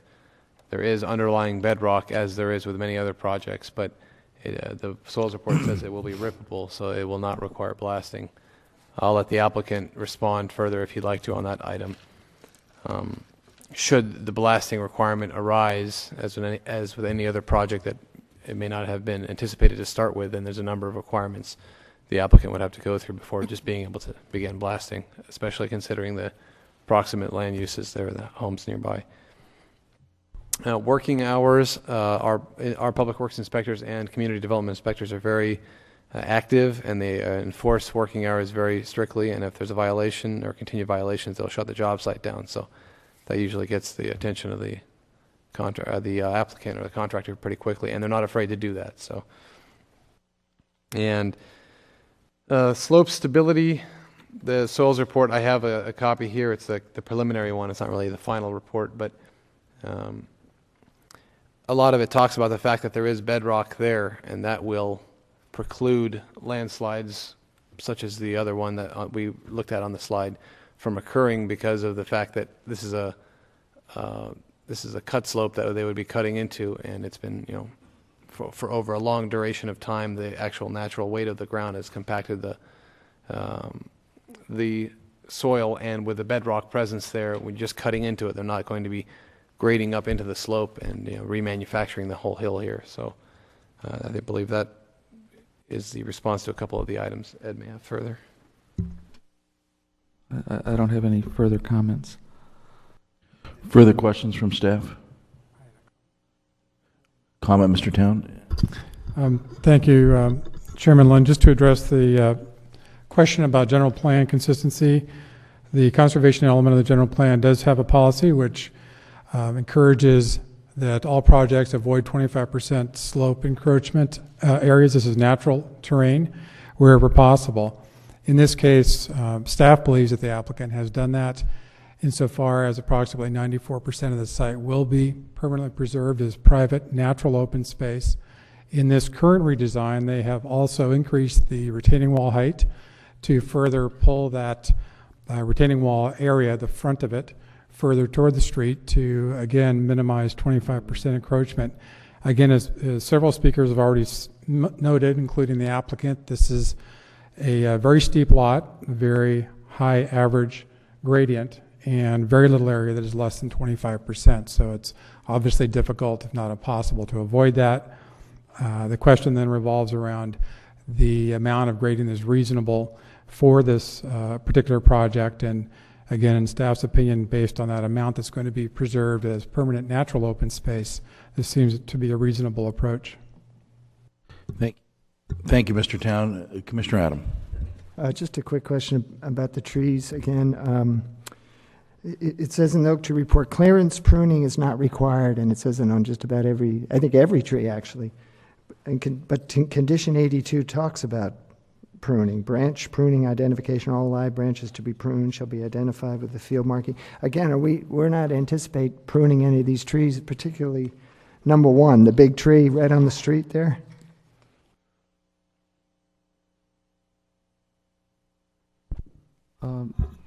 That condition is more of a general condition. There wasn't any anticipated pruning taking place. Okay, and no pruning of number one. The street level tree there, the big one. No, there was no pruning on that tree. All right, thanks. Any further questions to staff? Commissioner? Mr. Town, actually, this question is for you. Just for further clarification, and it's because we see this come down to the Planning Commission all the time and talk about the 25% grading. And I know you touched upon it there, but could you really kind of help everyone understand that is the 25% grading cast in stone, and if you ever change that, that means that you've violated something? No, first of all, the 25% rule, so to speak, applies to natural terrain. It does not apply to manufactured slopes. That's the first point I'd like to make. Second, it's a rule that we look to in terms of evaluating all proposals where 25% encroachment is anticipated. We try to the greatest extent possible to minimize encroachment into hillside areas of 25% gradient. The city frequently approves 25% encroachments where A, it cannot be avoided, or B, in isolated pockets and fingers of 25%, because obviously it's not a steady gradation from less to greater than 25% slope. Again, in this particular case, I believe that the key is whether the applicant has really made an effort to minimize 25% encroachment, to try to locate the house in an area where it is less than 25%, which again, as we know from Exhibit G11, the overall plan that is part of your packet materials this evening, there really is no place on site where one could locate a house near the street and avoid 25% slope. One needs to, from a legal perspective, allow a property owner in this kind of situation reasonable use of their property, and that is another factor, of course, that the city considers.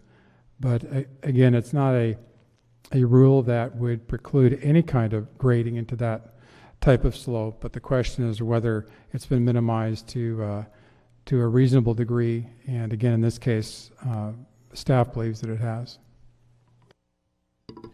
Thank you. Commissioner Grumney, any further? Any further questions of staff?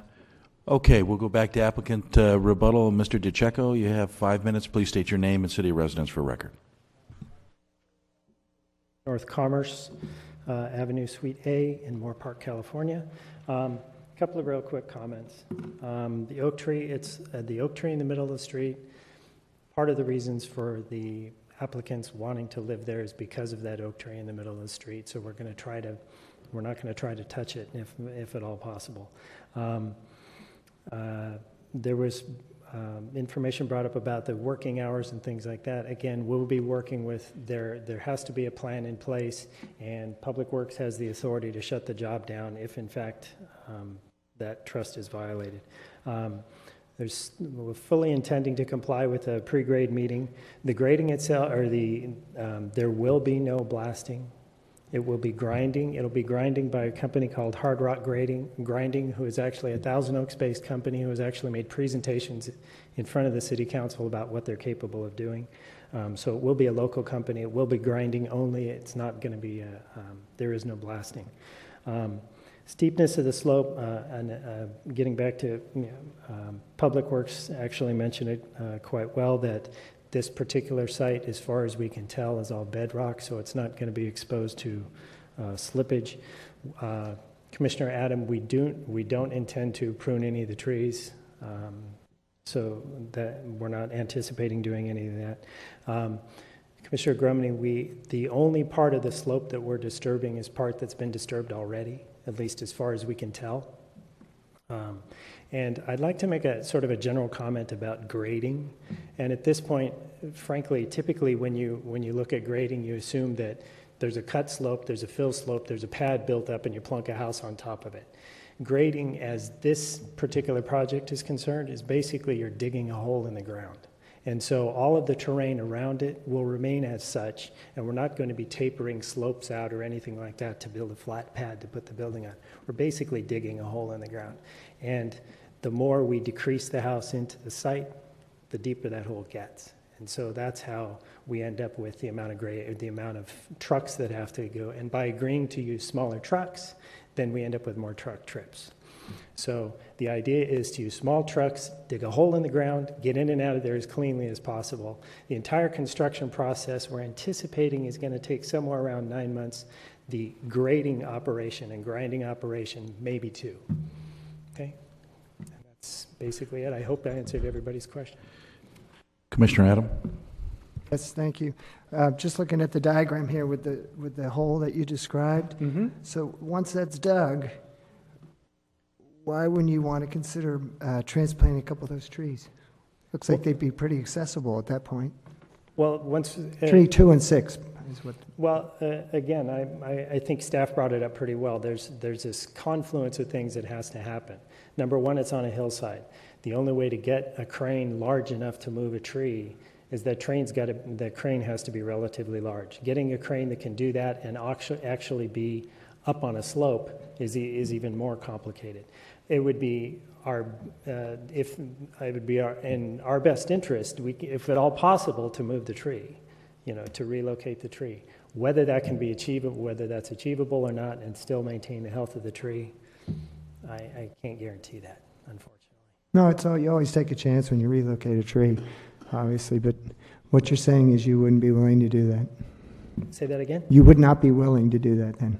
We would be remiss in saying that it would be a severe concern for the safety of the tree and for the not being able to damage other trees on the way getting to that tree. I think we're more concerned about that at this point. All right, thanks. Thank you. Any further questions of the applicant? Thank you very much, sir. We're going to go ahead and close the public hearing. In addition to the speakers we've had tonight, we've had 7 statement cards, 1 for the project and 6 against, and we'll go to commission comments and or a motion. Commissioner Grumney. Okay. This has been a long time coming in this project, and I know there's a tremendous amount of work that has been done both by the applicants and those by the residents in the neighborhood. In looking at the project, my position is that I feel that this project complies with all the applicable sections of the municipal code. I think the design is responsible to the neighborhood and that it will not negatively impact the rural character of this neighborhood. I think it's also very important to mention at this point in time that I think the applicant has really gone above and beyond to try and comply with the City of Thousand Oaks and everything that we have asked for them to do, and also in what they tried to do for the neighborhood. We have to recognize that the applicant of this property has the right to do something with this property. And I think the end result is going to be beautiful and consistent with the neighborhood. And therefore, I move approval of PPD 2007-70714/OPT 2008-70297. Mr. Tarrant. Just to clarify, this is a recommendation to the City Council for approval. Thank you. Yes. Comments to the motion? Commissioner Adam. Yes, thank you. This is not an ideal place to build a house. I don't think anybody can argue with that. You know, we got a close to 50% slope, as we discussed ad nauseum, and studded with oak trees. But what this all speaks to, in my mind, is the power of the process. By the way, I should say, when I was at the site, I bumped into Ms. Wilson while I was there. It speaks to the power of the process, the power of the appeal process. We had a woman who stepped up and appealed this thing to the City Council. It passed 4-1 the first time around here on the commission. I was opposed, and the others were for it. As I understand it, all 5 council members had concerns about this project, about the size, the height, the massing, etc. So now it's back down to us with, although not ideal, a substantially improved house. It doesn't look like 3 stories anymore. It looks like 2 stories to me. It's smaller. It doesn't have a deck on the side that impedes Ms. Wilson's privacy. And, you know, I think that she should be applauded for appealing this thing and putting together a better project for her neighborhood and for the city overall. In fact, well, I'll go this far. This will probably raise some eyebrows. I don't know if there's any precedent for this or not, but I think the city should consider refunding her appeal money, frankly. I don't think that there was a need for her to... She shouldn't have had to appeal it in the first place, in my opinion, as you could tell from my initial vote. But she did, and end result, we got a better project. So, and it looks like the applicant, from what our city attorney's telling us, has a right to put a house here. So I guess this is about as good as it gets. So I'm going to vote along with Commissioner Grumney's motion, and again thank Ms. Wilson for what she did to bring a better project to her neighborhood. Any further comments? Commissioner Fisher. Yes, I too will support Commissioner Grumney. Although the first project as well did comply with all the municipal codes and went through the first time, this still is a good project. It is a legal lot. Floor plans reduced by 18%, building height by 5, floor area ratio of 0.03, lowest of the 7 homes. I'd say the big issue is certainly grading, but only 2 months worse. So I do like this plan and will support it. Any further comments? Commissioner Reynolds. Thank you. And I also will support the motion. I liked the first plan. I really like this one. I think that it probably fits in a lot better than the original plan, especially with the deck being removed. It's really too bad, though, that there's very little space outside around the house because there isn't really much of a yard unless you want to climb up the hill. And one thing about also the trees being removed and not replaced is that we will gain 4 more trees. So this project is generating for the city to have 4 additional oak trees with the removal. Not only will the 2 be replaced, but we'll get an additional 4 because of the requirements when trees are removed. So I'm glad to support the approval of this motion, this project. Thank you. With no further comments, please vote. Motion passed 5-0.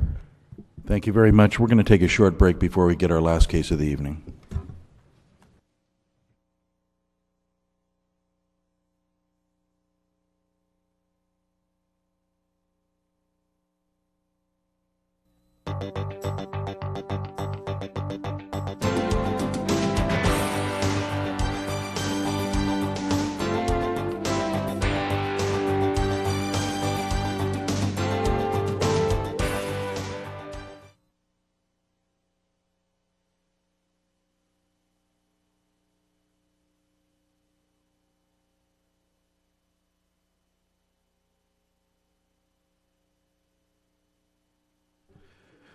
Okay, we'll go back on the record, and may the Secretary please call Case 6D.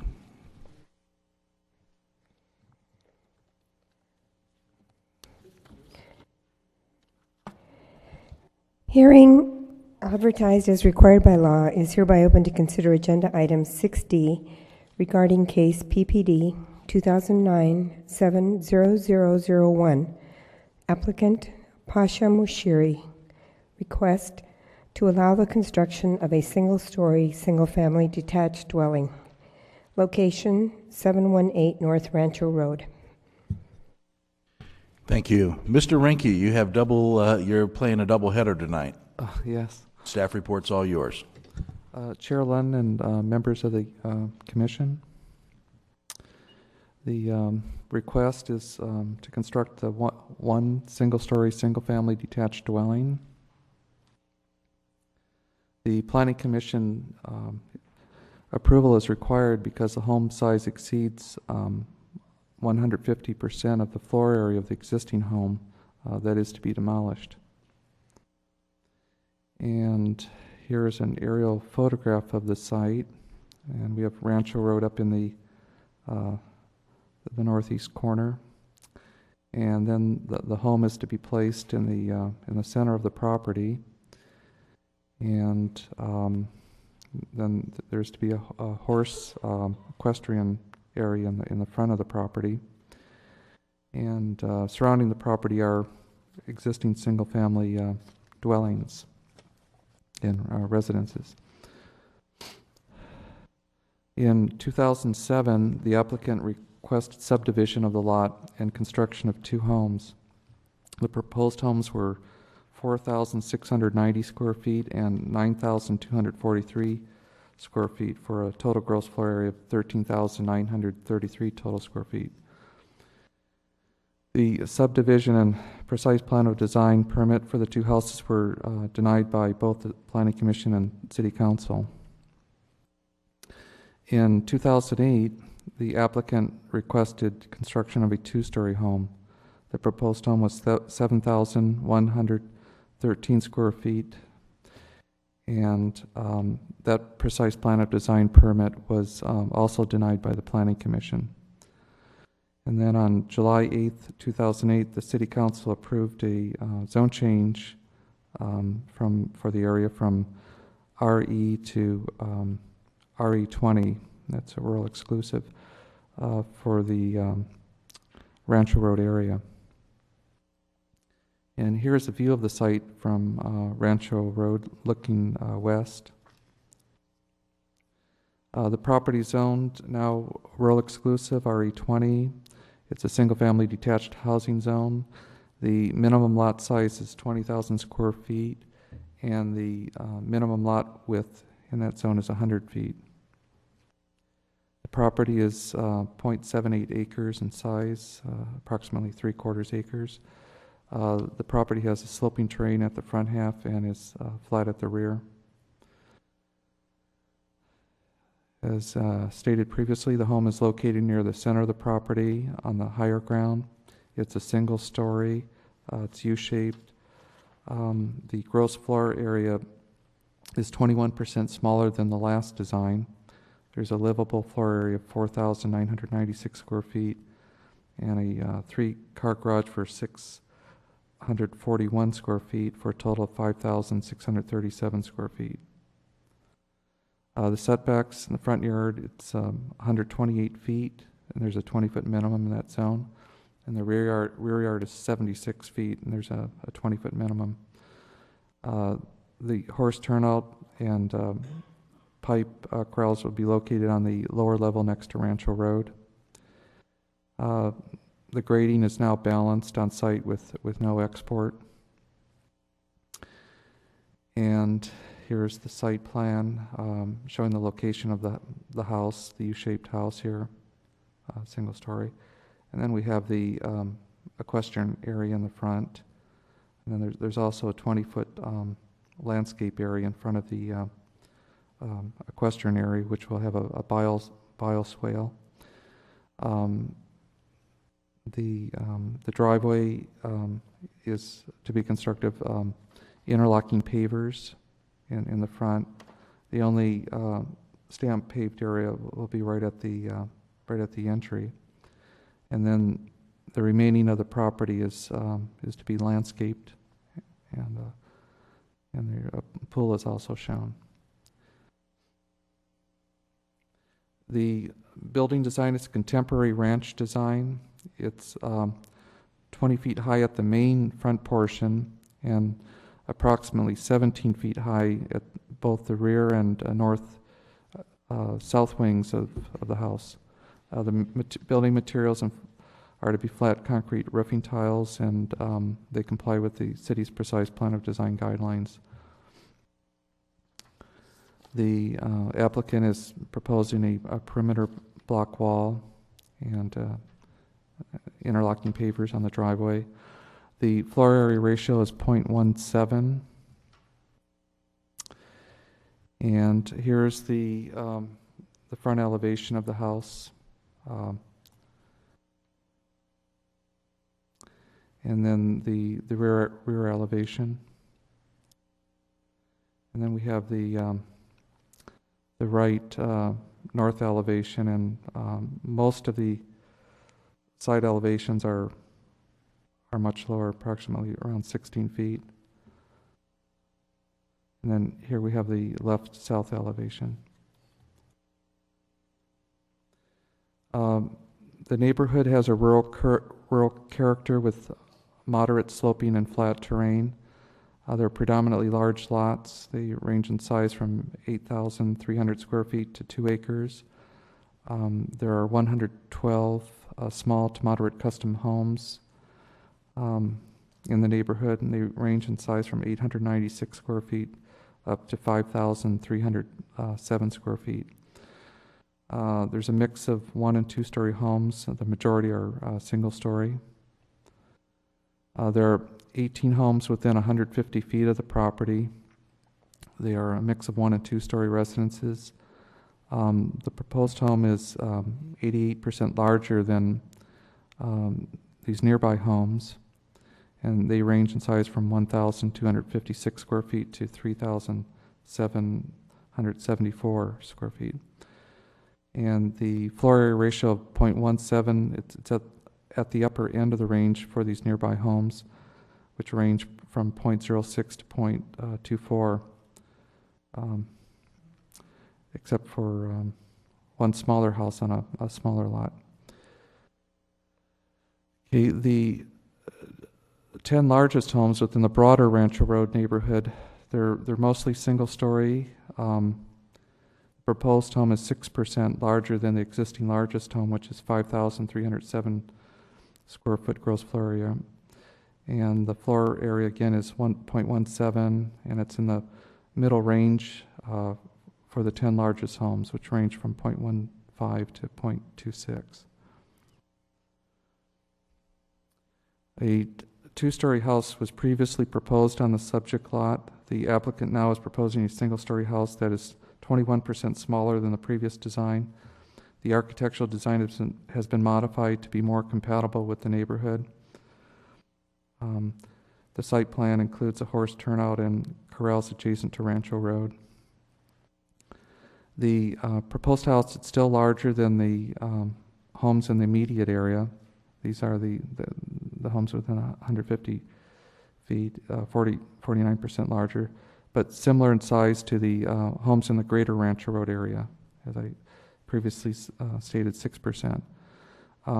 Staff believes that the proposed home is in scale and compatible with the existing homes in the area in terms of size and mass, particularly since the home is now a single story. And in summary, the house has changed from 2 to 1 story. The architecture now contemporary ranch instead of contemporary Mediterranean. The house has been reduced 21% in size. The front yard setback of 128 feet reduces the visibility of the house from Rancho Road. And the floor area ratio is within the range of houses in the neighborhood. And the project is exempt from the California Environmental Quality Act, CEQA, per the CEQA guidelines. It is an infill development less than 5 acres in size. It meets the environmental conditions for exemption. And staff's recommendation is that the Planning Commission approve PPD 2009-70001 based on the findings and subject to the conditions contained in the staff report. And staff is available for any questions. Thank you, Mr. Ranke. Questions, Commissioner Reynolds? Thank you. Good evening, Mr. Ranke. You have added condition 9, which limits the house, restricting the building to a single story and prohibiting the construction of a second-story additions. Is it possible to also add to that condition that no additions or outbuildings exceeding 200 feet would be allowed on the property? I can answer that question. Thank you. Mr. Chairman, members of the commission, staff, members of the audience. This is the conditions for the building of this house based on what the plans are that's given. So that's why it's written in that way. It's really anytime somebody wants to do something more to their properties, it's appropriate for that to be decided at the place and time when that comes forward, and not for us to be limiting in a way that's not necessary to what's allowed, I guess is what I'm trying to say. And I believe that the reason, even though, and I'm getting a little bit off here, but I know that there were some letters from neighbors that are concerned about their ability to add on to the house, but they have those rights as anyone else does down the road. And it's not really appropriate at this point in time to limit their ability to add on to that property, just as it's not appropriate for anyone else in that neighborhood that have that right. And I think we need to be very sensitive to restricting people's uses of their property that's not necessary or even really within our own purview to do that. And that's my concern.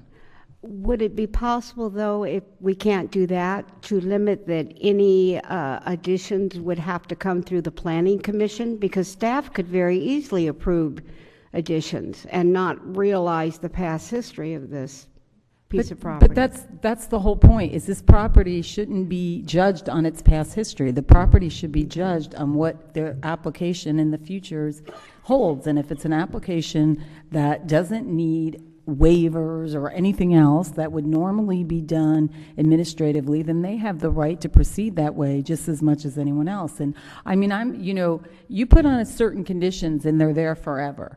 So 5 years, 10 years from now, this whole area may change and we're going to be treating them differently. So that's my concern. This project needs to be decided whether it's appropriate based on what's in front of you tonight, and not what they might want to do a year from now, 2 years from now, 3 years from now, 4 years from now, 5 years from now. So again, our code defines when it's appropriate for something to come back to the commission, when it's a major modification, when it's a minor modification, and that's what we need to really should be thinking about and abiding by. And I would, I guess, stress to you that you really should consider what's in front of you and not worry in that sense of what's going to happen down in the future. Okay, thank you. Thank you. Further questions from staff? Commissioner Adam. Could I follow up on that with you, Ms. Albano, then on condition 9 with the deed restriction to keep it a single-story house? That is a condition. That's am I reading that will happen if this project is approved? Or is it just going to go through approval process and may happen? The condition, it says, maximum building height, single story, as depicted on the building elevation shall not exceed 20 feet. And that a deed restriction shall be submitted for review and approval, and that it has to be recorded. And prohibiting the construction of second-story additions. So then for that to be removed, they would have to come back to the city to actually remove that in the future if they wanted to go up. And I believe the reason we're doing it in that sense is because of the issues for the neighborhoods in terms of privacy or anything else. But again, I'm going to repeat, even a deed restriction can be changed in the future.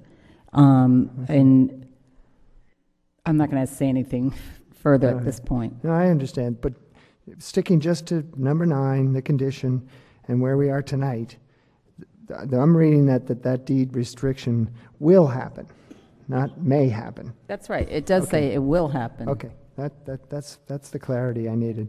Assuming that the applicants agreed to that condition. Okay. Is the reason it's here. And I think Mr. All right. Thank you, Ms. Albano. Mr. Town.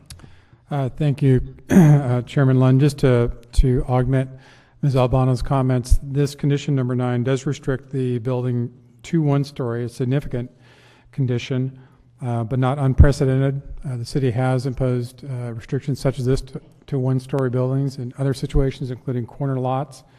The city, though, in the past that I'm aware of, has not restricted a property in terms of their ability to potentially come back to the city and ask for an addition. As Ms. Albano also mentioned, they do have that right to request it. It's not to say that the city would automatically, of course, grant it, but that is a right that every citizen has. Commissioner Reynolds.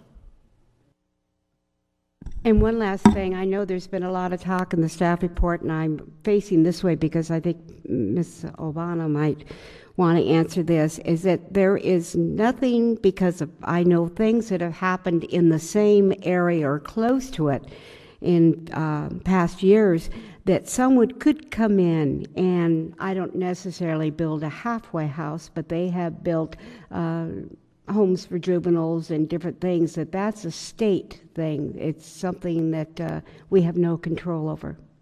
That's correct. In a sense, people aren't building halfway houses or homes for juveniles. The law says that certain uses that we as a municipality have to treat them as any other single-family home, and it doesn't distinguish. So what's being built is a single-family home, and there is nothing we can do. It is so unless it goes over a certain number of people, then the cities have no say in them at all. And then it depends on our own zoning ordinance. And it's not necessarily a home being built, but a home being converted after it's built too. Well, it's not even being converted. It's the use of the home. Right. So it's not being converted. It doesn't necessarily mean that anything different, that it would look different inside than your own private homes. And that's why the state law says that a house that's being used for for elder care, for all kinds of things, drugs, a whole range of them, that if it's 6 or less, we have no right to say anything because the law treats it as a single family use. And that's what we have to do. And the other thing that you get into, and you have to be very careful when you start talking about things like this, is there are fair housing rights. There's federal law that's implicated, there's state law that's implicated, because many of the types of uses for drug addiction, mental health issues, those are all protected classes under the law. So not only are there straight out, if it's 6 or under beds, so to speak, we can't do anything with it. There's also, even if it's greater than that, there's still many federal and state protections for those uses. Okay, thank you. Thank you. Further questions? Commissioner Adam. Just a couple of quick questions for Mr. Rinke on a few of the finer points. The residents talked about the security lights that are on the property. I wasn't there at night. I didn't see the security lights, but I'm sure they must be there. Will condition 25 then take care of that? The security lights will be eliminated? That's correct. Any security lights are supposed to be shielded and not cause glare to adjoining properties. Okay. And then there were also some concerns about the paving. Was there any discussion about maybe eliminating some of the paving between the house and the corral? The pervious pavers. Keeping that in a natural state? The staff had worked with the applicant to try to, reduce the driveway area as much as possible. The driveway, because of the house is set back so far from the street, the house does require fire department access, and the way it's designed with the loop driveway, that does meet the fire department requirements. In order to kind of address the issue of the larger area, the applicant has agreed to use the interlocking pavers, and they do need an area for their guests to park. There's very limited parking on the street for guests. But because the home is set so far back, they needed an area too to unload their horses. Will be unloaded in front of the house area there, and so that's kind of why they needed a little larger driveway than would be normal. Okay. All right. Well, that's illuminating. And do you think that the pervious pavers then will eliminate the drainage concerns that folks seem to have? Yes. In a word, yes.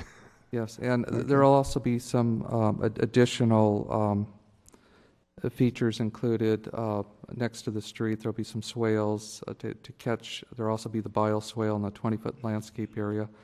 The applicant has indicated some additional drains within the equestrian area, and all to preclude any water from draining directly from the property, to across the street like it does now.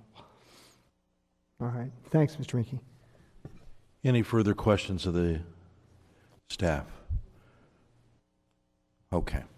Let's go to our first speaker tonight, Mr. Moshiri. Good evening, sir. Please state your name and city of residence for the record. You have 15 minutes. Staff and the residents of Thousand Oaks. My name is Sean Moshiri. I live in 852 Thousand Oaks, Arabs Road, Thousand Oaks, California. I've been a resident of the area since 1978. I went to the school in the area. I grew up in the area, and my kids grew up in the area. And I have one that's moving to San Diego to go to San Diego State. But other than that, I like to stay in the area. I'm building this house for myself. I'm not building for any other use. The misunderstanding that happened, I said, if I can't build the house, I have to try to pencil it out. So the house I have, I will do an addition, and I will rent it out to whoever I could rent it out. If it's a half-pay house, I have 2 other properties that I've rented it to the half-pay house. They're in Van Nuys.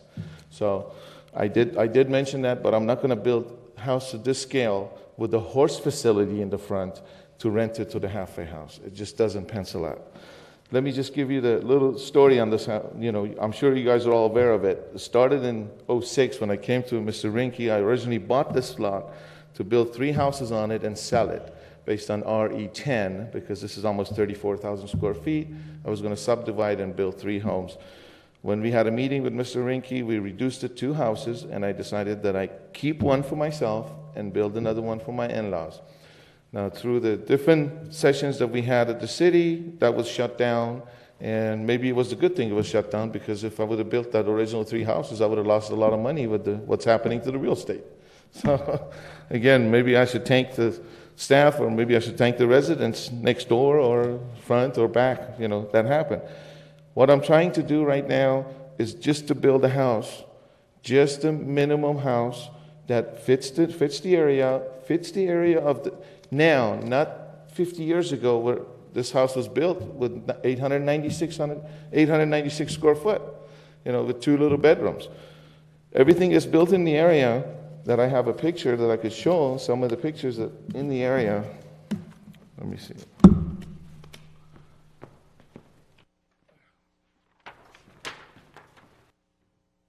These are some of the homes. I don't know if we can see it. You all have a copy of it. This, what's happening is this one is right across the street almost, a few houses over across the street, and the rest of it, if you take Rancho and go directly, about maybe less than a quarter mile, you see all those, I don't know, whatever you would call it. I don't think you could call it a ranch home. You could call it, one of them is known in the area as a White House. There's the white one, and the other one I showed to Mr. Rinke, and he says, "Is that a church?" And it looks like a church, but it's a house.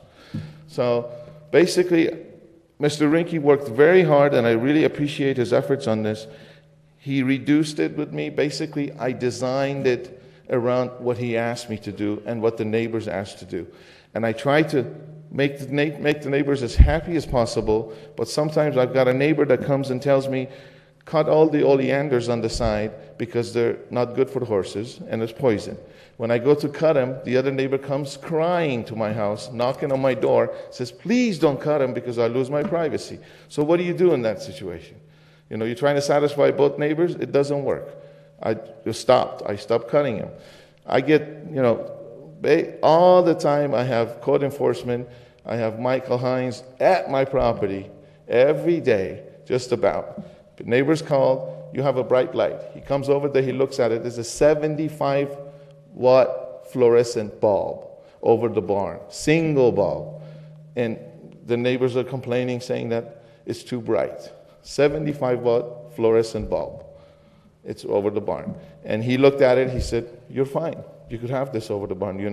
It's not the security light. It's a small little light, fluorescent, 75-watt bulb. Single one over the barn." I did turn it down. I get the neighbors are trying to argue with me, and I'm trying to satisfy them, but they're trying to come in a different direction. They send letters to the city and indicating, the application was signed by Sean Moshiri, the property's under his son's name. So we had both applications signed on different names. Are we trying to throw stones in this project, or are we trying to work with this, so make it work with the neighborhood? So I reduced it from two-story to single-story, where all my neighbors are two-story. All the three houses that are surrounding me are two-story buildings. Mine now is a single-story. They said, "We don't want balconies." There's no balconies on a single-story. There's nothing. There's no way I could look into their property, but all three of them can look into my property anytime they wish, because they all have two-story buildings.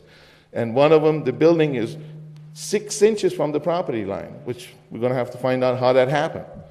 It's built 6 inches from the property line.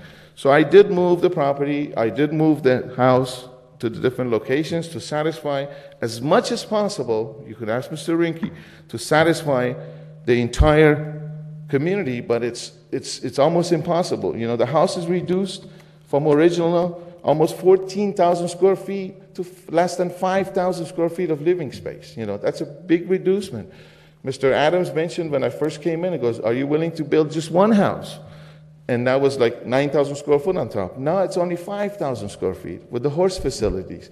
Now, there was a lot of concerns that we want to keep this place a horse facility. I ride horses all the time. I have a knee injury right now. I'm in a brace from a horse. I love horses. My family love horses. We grew up around horses. And I have a horse there right now.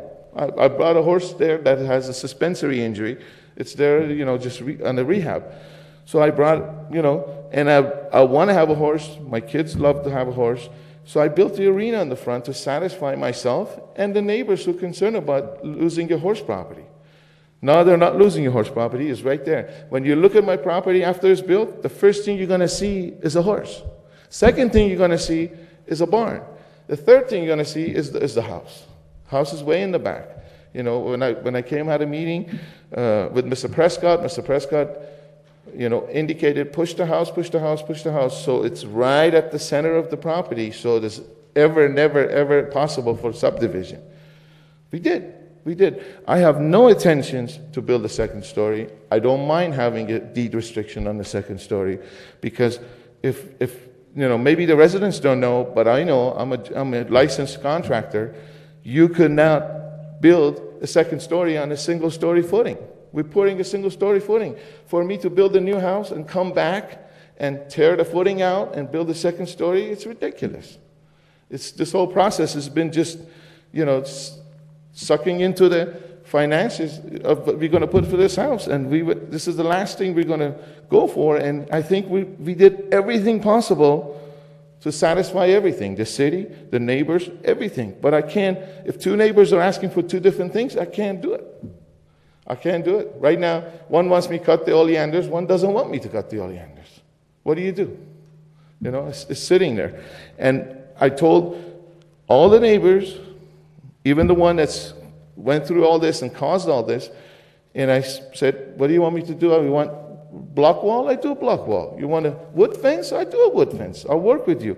You want the drainages? We put all the drainages. I talked to the Public Works, and Public Works recommended something, and I said, I will go with that. I'm not fighting to build a big house in here without considering the neighbors. I want to live there. All my neighbors right now have the key to my house, and I want to be able to do the same thing all over. I've done that since I was a kid. I've been friendly with the neighbors. They need something, they come over and get it. I need something, I'll go over and get it. I don't want to have a neighbor that I turn my face away from. And I've been talking to him, actually, next door neighbor who's here right now. I've been talking to his wife, I've been talking to him, and I try to satisfy, and they try to use every legal action. He comes over to my house, opens my mailbox, puts an unstamped letter inside my mailbox. That's a felony. My mailbox was full of stuff. I talked to the postmaster. They told me you could make a report, and that's a felony. You can't open someone else's mailbox and put an unstamped letter that's signed by you into there. And he's asking me to turn the light down, and immediately I did turn it down. So I don't see anything for them, anything else for the city. Size was the issue. We changed that size. Lot split was the issue. We changed the lot split. Horse zone was the issue.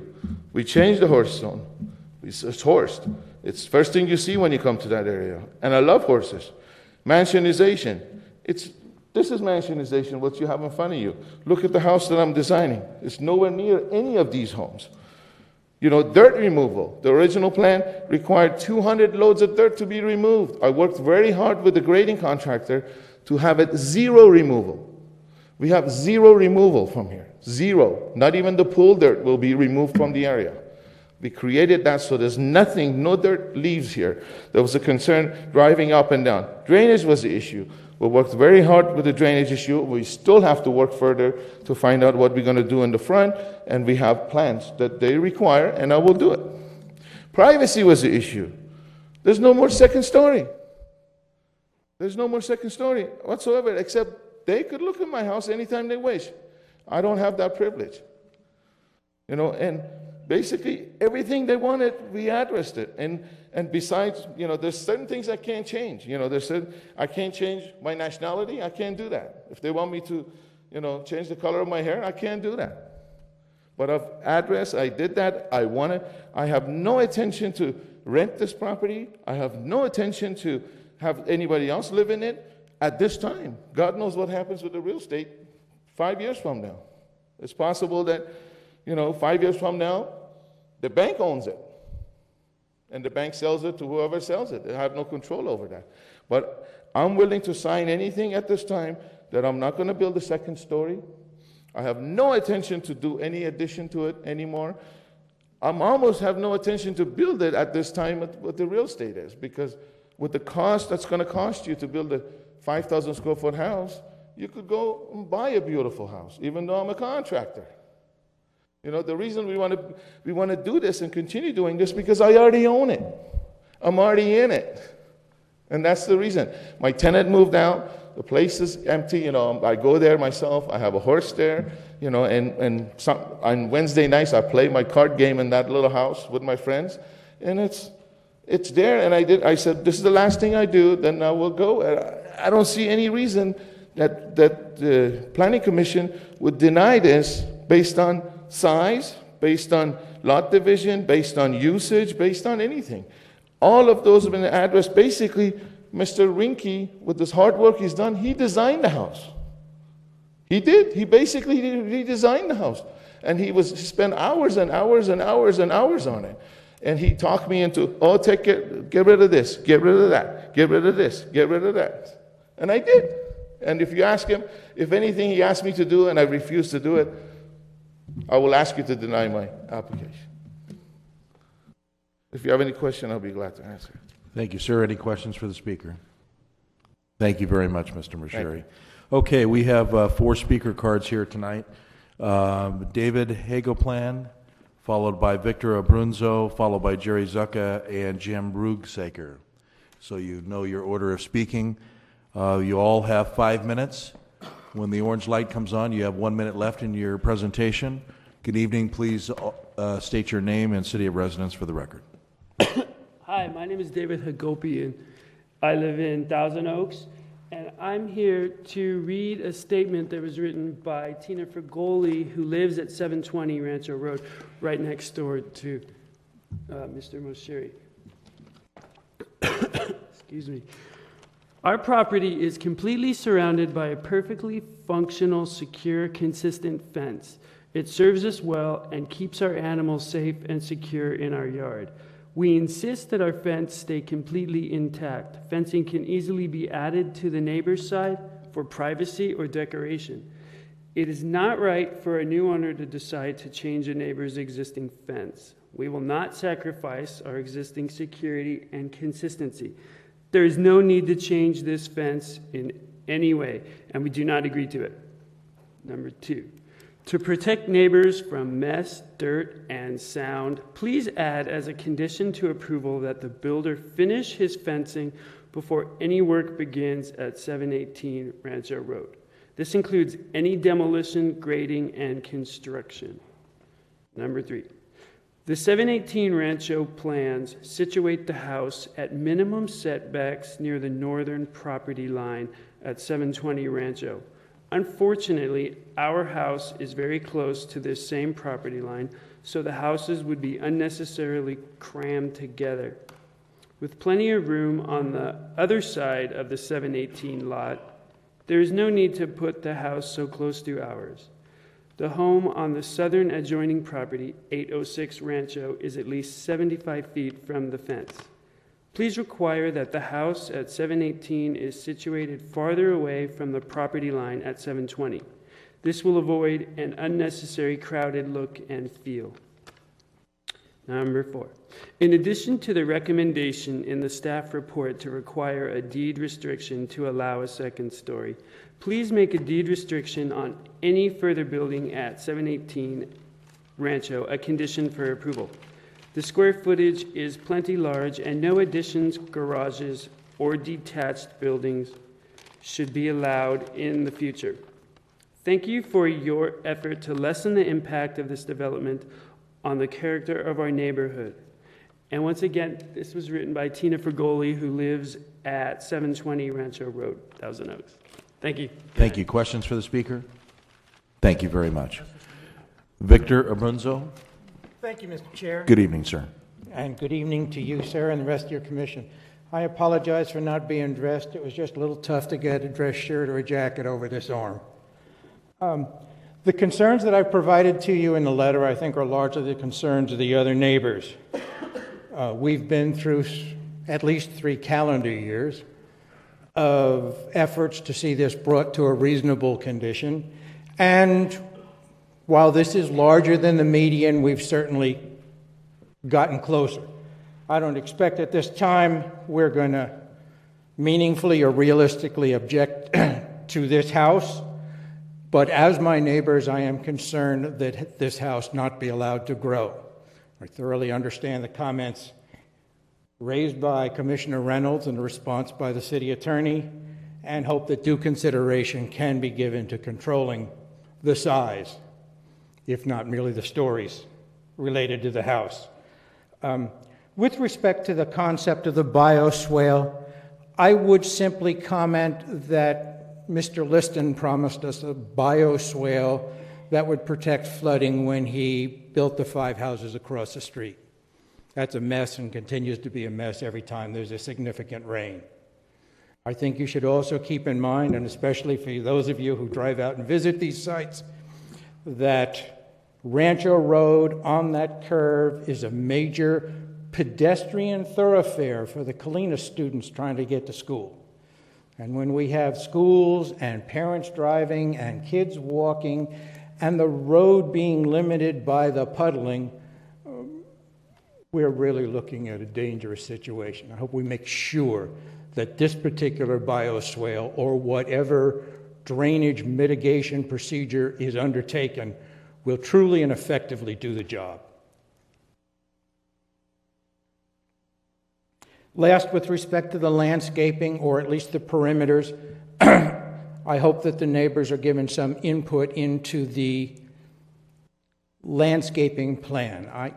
I had some real concern that the Moore property on Hauser was approved on the covenant that there would be greenery and landscaping between their property and DD1. The space between their tennis courts and DD1 is a rock quarry. I hope there's a meaningful covenant, that we have landscaping, that it provides sound and visual barriers, and that whatever is agreed to is enforced. And I will try and keep that to less than 3 minutes, unless there are any questions. I thank you sincerely for your time. Thank you. Questions for the speaker? Thank you. And for the record, we have your March 23rd, all the commissioners do, letter here on the dais. Thank you, sir. All right, Jerry Zucca. Hopefully I'm saying that correctly. Good evening, sir. I have 5 photocopies. Unfortunately, I only did 4. Sir, could I ask you for your name and your city of residence, please, before you begin? My name is Jerry Zucca, and I live at 720 Rancho Road. I'd like everybody to look at this handout. Okay, we really want to thank the Commission for its earlier rulings. We're extremely thankful for that, and we're thankful for Ed Renke's work and all these conditions that were added to the plan. They really address most of our concerns, and we are very happy with that. And there are just a few lingering concerns that we have that I want to just talk about right now. The main one is that everybody talks about is, we do have a concern that this is going to be a multi-step process, and obviously it appears there's nothing we can do about it. This is like the staff report said, in a 150-foot radius, this is 49% larger than the largest there. It's 159% larger than the mean. So this is already huge, and the neighbors are saying, okay, we can have this, and this will be okay. But then we're scared that it's the next phase is going to come along, and then, what if there's an application for 2,000 square feet? There's not going to be a hearing. It's going to be an administrative hearing or something like that. I guess what we've heard is there's nothing we can do about that. So I'll go on to my next point. That little parcel map that I just showed to you just shows basically the parcels, the homes, and you can see that they're pretty small homes, and we've got this giant home that's being put in, and unfortunately, my home and Tina's home is right next to it, and our home was built in 1956, and it's crammed right against the property line, and you can see how unnatural this grouping is. It doesn't really fit in. So what we're asking for is, as much as possible, for Mr. Moshiri to move the house sideways a little bit, as much as he can to the other side of the property, so it's at least not as crowded. It's unfortunate. If I could, I would lift my house and move it sideways, but I can't, and this house hasn't been built yet. So it seems like a small thing to move it sideways a little bit, and Mr. Moshiri will have his house, but at least it won't be as crowded. We're not asking for something that will cost a lot of money for him to redesign. We're just asking for a slight movement to the side. And the third point that I'd like to make is that what Tina's letter was talking about is the fence. We have this fence. We like our fence. It works well with us. We would like Mr. Moshiri to build whatever he wants to build, but just build it on his side and let us keep our side of the fence as it is. So he gets what he wants and we get what we want. And the second part of that fence discussion is that whatever fence does go up, we would like it to be put up first before the grading and before the demolition and before the construction. That way dust and noise and our horses being nearby won't be as impacted by that. That's basically all we're asking for. And the main thing I want to conclude with is we are very happy with what Mr. Mashuri has put forth. We're very happy that it's single story, and it is a great improvement. And we can live with this, and we're not fighting it. And I hope that today we will approve it. Just, we really want these conditions and concerns addressed. And so we're not getting a fight, you're not getting a fight from us to oppose this. We're just have concerns, and we're addressing them right now. And that's about it. Thank you. Thank you, sir. Questions? Yes, Commissioner Reynolds. Good evening, Mr. Zuka. Is your fence on the property line or on your property? Do you have any idea? Well, no, I don't. I haven't had a surveyor look at that. I did speak to Mr. Mosher, and he said he did have a surveyor. And he said that the fence goes like slightly in and slightly out towards him and towards us. And, you know, okay, I'll just accept what he says. Now, what we did is there was a chain link fence, and none of the neighbors wanted to do anything. So what we did is we put up a fence on our side all the way around. So we don't want that fence that we put up impacted by, you know, what he wants to do on his property. So, you know, I want him to have what he wants, but I also want to keep what we want. So that's our only request, that it not impact our existing fence. Are the Italian cypress, are they on your property or his? The ones the horses ate years ago. The cypress are on our property. Your property, so, yeah. Okay, thank you. Thank you. Any further questions of the speaker? Thank you very much, sir. Jim Rugsager? Hopefully I've got that correct. Good evening, sir. Very good. Good evening. My name is Jim Rusager. I live on Rancho Lane in Thousand Oaks. Thank you for your patience in dealing with this issue. My wife and I have attended all the Planning Commission meetings and City Council meetings concerning this project, and we've been very vocal in our opposition. Well, contrary to what Mr. Moshiri's started out tonight, this is not going to be an adversarial position. We also support what he has done. He has come a long ways, and we're trying to keep our neighborhood rural, and I think this is about as good as we're going to be able to get.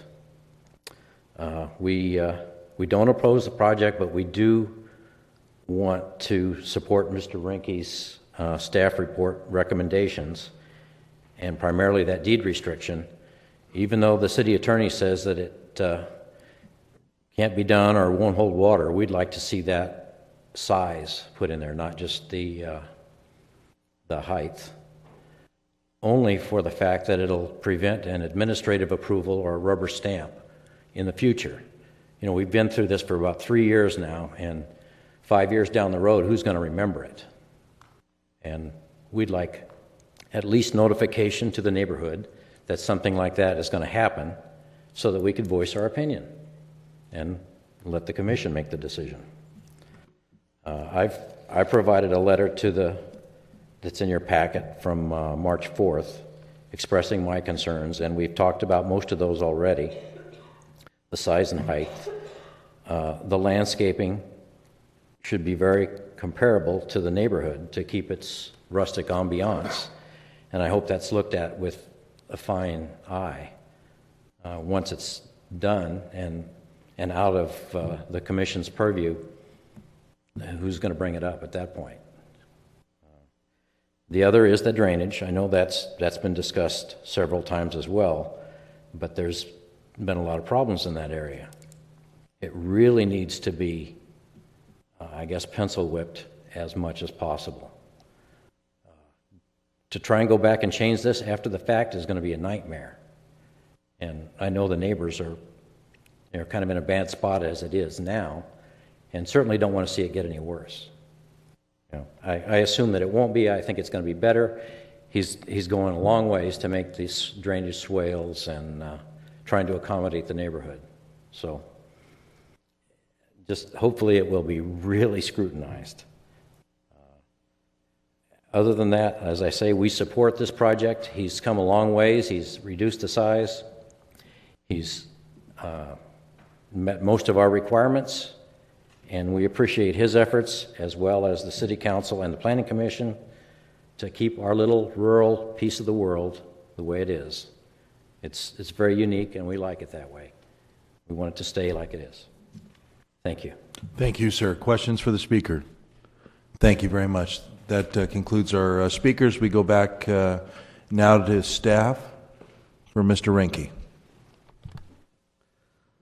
Let's see, to address the 5 or so concerns regarding the construction of the fence, the municipal code just states that property owner has a right to construct a fence along their property line. When the two property owners, when they don't come to an agreement, usually the fence is constructed on the property line. But when they're not in agreement, then the property owner constructing the new fence would construct it entirely within his property line, including the footings, so he's not encroaching on the adjacent property. The timing of the fence, I'm not aware that the city's ever imposed a condition requiring a applicant to construct a fence before the house is built. I'm just not aware of that type of condition ever being imposed. In regards to the house setbacks, on the north side of the house, the applicant's proposing a 10-foot setback, and the city's requirement is a 5-foot minimum. So they're actually double what the minimum requirement is. And the 10 feet is that's what a 2-story setback. So it's actually meeting a 2-story setback requirement as proposed. And then the issues regarding the prohibition of additions, that's been addressed by the city attorney. In terms of a landscape plan, we do have a condition that the applicant submit a landscape plan, and our requirements require that the plant material be compatible and with the existing surrounding area. So we will be reviewing that closely. Did you have any questions or any? Yeah, and to follow up on the drainage concerns that a few of the residents or the speakers raised, the addition of Public Works staff feels that with the addition of the bioswale in the front, as well as other measures that will be implemented, including but not limited to a small swale or ditch basically off to the adjacent to the property line to collect the water that will run off and prevent it from going on to the other side of the street, as well as the use of the interlocking pavers, which will cut down significantly on the amount of runoff coming out of the site, that the drainage concerns, maybe not for the whole area, but that are attributable to this property, will be properly mitigated. Questions to staff? Comment, Ms. Albano. Thank you, Chair Lund and commissioners, staff, and members of the public. In terms of, even if there is an administrative measure, when I spoke earlier, I said it's possible that depending what was being done, that it could be administratively. Even in that case, under the code, the neighbors still get notice. So nothing's going to happen without notice to the neighbors. And there's a whole provision for hearings and everything else, whether it's administrative or not. And so, in fact, that going administratively sometimes is more difficult than coming straight to the Planning Commission, because you could have a administrative hearing and then an appeal to the Planning Commission and then another appeal. So it's even though it's called that, there's very few things that are just done over the counter administratively, and I can't say which ones wouldn't or would, and if Mr. Town, if you want to say anything further on that, it might be helpful. Thank you. Ms. Albano is correct. For any type of a room addition, et cetera, that goes through what we call a precise plan of design process that requires notification of neighbors within a 150-foot radius. So neighbors are notified. Again, if there are concerns or protests expressed, then that automatically appeals the case to what we can call an administrative hearing. That's handled by staff. And then if neighbors are not satisfied with the outcome of that decision, then that decision can be appealed to the Planning Commission and obviously onto the City Council.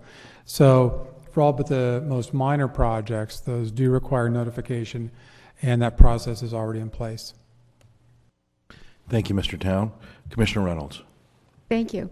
Mr. Reinke, I know that there's condition 48 in here, which is the pre-grading meeting, and at that time, the neighbors would be notified also of the grading plan as far as dust control and things like that.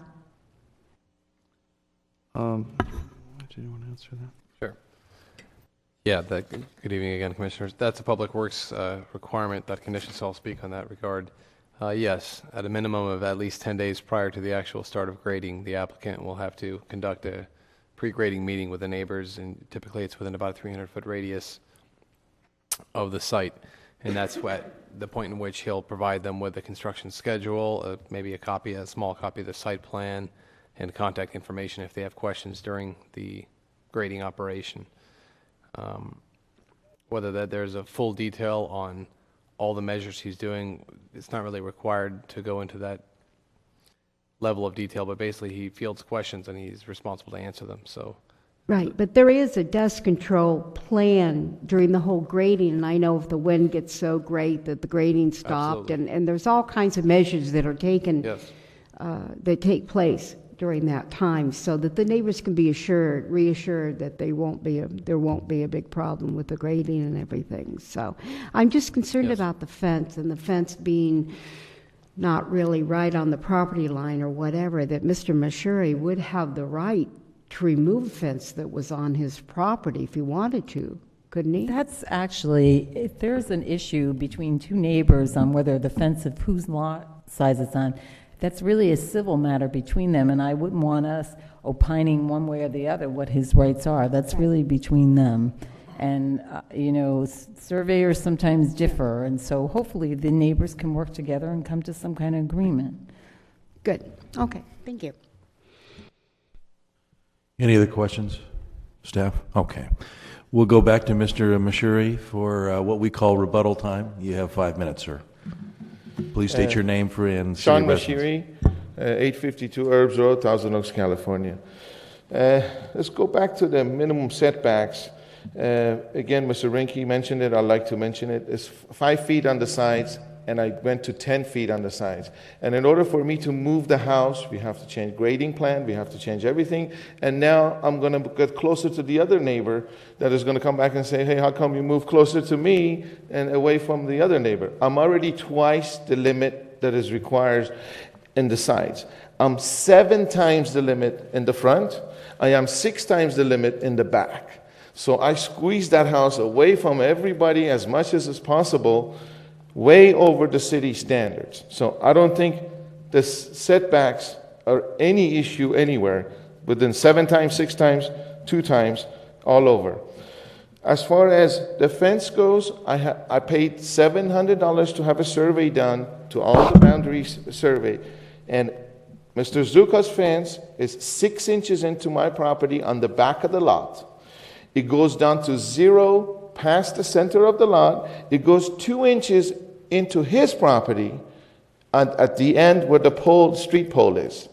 So in the back, he's approaching 6 inches, which my attorney told me you could give him a letter and take that fence off tomorrow morning, which I'm not about to do. The other side is approaching 14 inches into my property. Actually, in the middle of that, all that stuff that was going on, they brought animals and they built a little animal place in my property. They put the fence and everything in my property and brought a goat. the one on the other side, to stop me from building the other house, saying they're 40 feet away from that. The city attorney was very aware of it. I did call them, and they said if that gets approved in the thing, we will make that a condition that that animal wasn't existed there when you designed. So anyways, I didn't do anything about it. The one in the back is 7 inches into my property. Derek, he's very nice, he's been very supportive. I brought my tractor, helped him build his fence, helped him remove 2 roots out of there. That's just being neighborly. I don't want to fight with the neighbors. But if they fight with me, I will have to fight with them. I'm not going to just, lay down and let them take punches. I'm not about to take that fence down. But if I want to work with the fence. He wants to keep his fence. I would be more than happy to let him keep the fence. It's actually my fence in the back. But the sheet metal is, almost to the end of sheet metal belongs to me. I paid lots of money to get a certified survey for that. I have that survey, and I will provide him that survey. If I'm going to remove that fence, I will have it provide. It goes to 0, and then later the fence is to his property, 2 inches. So that's that. And then it goes to the drainage. The drainage, right now, when we had the rains in the February, I think 16th, when we had the heavy rains in the area, a lot of mud got washed into the street. I went and brought my little bobcat, and I cleaned it out. And right now, the water just slides right down. By building and putting interlocking pavers, I think is going to help it, if anything, versus what it is right now. So the drainage, I don't think is going to be any issue whatsoever with all the effort that the Public Works is putting into it, Mr. Rinke's putting into it, and I'm willing to work with every logical request that they have, which they haven't had any unlogical requests. Everything was, I'm willing to work with. So again, the setbacks are way within the city requirements by 7 folds, and there is no way for me to move the house over. And I would love to move it over, but I have to redo the plans, redo grading plans, and I get closer to the other neighbor versus Mr. Zuka. So I'd like to just finish with that, and I'd like to request you guys to approve this tonight and just prevent it from future headaches for all of us. Just get this thing rolling, get it built, and it's a nice new home, and it's just going to, I think, bring better than what it is right now, or what it could be right now, and just continue being just dirt driveways and just real mess. It's going to be clean. It's going to be, house is going to be tucked in. You still have your horses. You still have everything. I haven't changed anything for the area, which everybody was concerned about. So with that, I go to ask the commissions to approve this tonight, and we go on, and I work with all the neighbors. I have no desire to fight with them. If they're willing to work with me, I'm willing to work with them. Thank you very much. Thank you, sir. Questions for the speaker? Thank you very much. If you want to trade your hair color, I'll trade you. Okay. All right. We're going to close the public hearing now. In addition to the speakers that we heard tonight, we have a total of 3 statement cards, 1 for and 2 against the project. And we'll go now to commission comments and or a motion. Commissioner Fisher. Yeah, we've certainly come a long way on this project.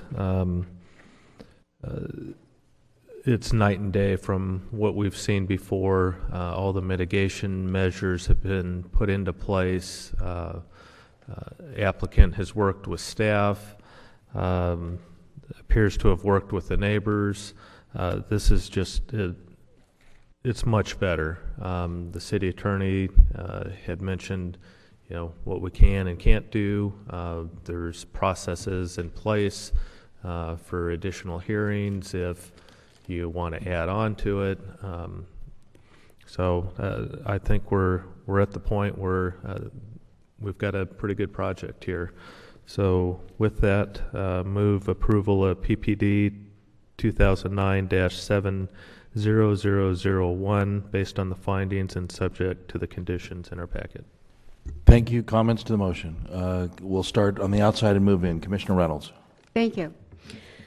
We have come a long way. This has been not real easy because I've lived not real close to this house, but in the neighborhood. I think we built our house about 34 years ago over on La Cresta. And I've seen this area grow immensely. I travel that road almost daily.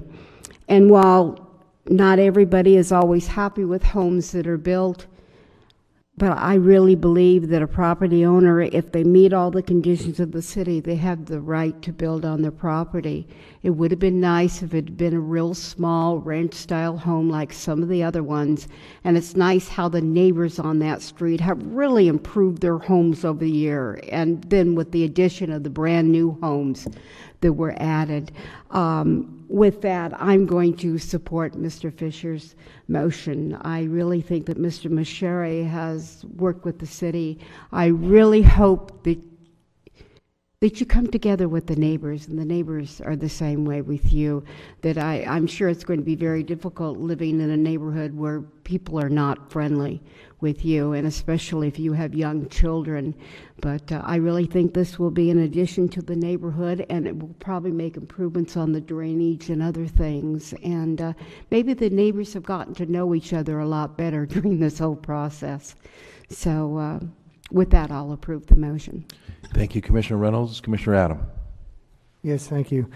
Yeah, I did ask you during the process that, would you consider one house? And if I recall, I think you did say yes, you would, and that's what we're looking at tonight. And yeah, like you said, we started with 3, then we went to 2, then we went to 1, then we went to a smaller one, and that's where we are tonight. So again, this reminds me of the last case in the sense the process does work. We went through the different hurdles and got the neighbors' input, and ultimately, we have what we have here tonight. It definitely fits all the codes. You're in compliance with everything. As far as the mansionization ordinance, is it compatible and consistent with the rest of the neighborhood? Well, I'd say it's on the edge, but it's there. And I think, and I do appreciate all that you've been through with this house, and it's been quite an ordeal. A lot of my decision tonight has to do also with the neighbors' input, and you were here tonight, and I heard what you said, and it sounds like this house is going to be okay with you. So, I too will support the motion, and I hope you are able to build a nice home. Thank you, Commissioner Adam. Commissioner Grumney. I too will be voting in favor of the motion for all the reasons and findings that are in the staff report. I'd like to recognize our staff for working extraordinarily hard on this and the effort that you put into it. I think this is something for all of us to really recognize, that we have a very fine staff and a great group of public servants that are trying to do the best job possible for the citizens. That's all I have to say. Thank you. Any further comments? Please vote.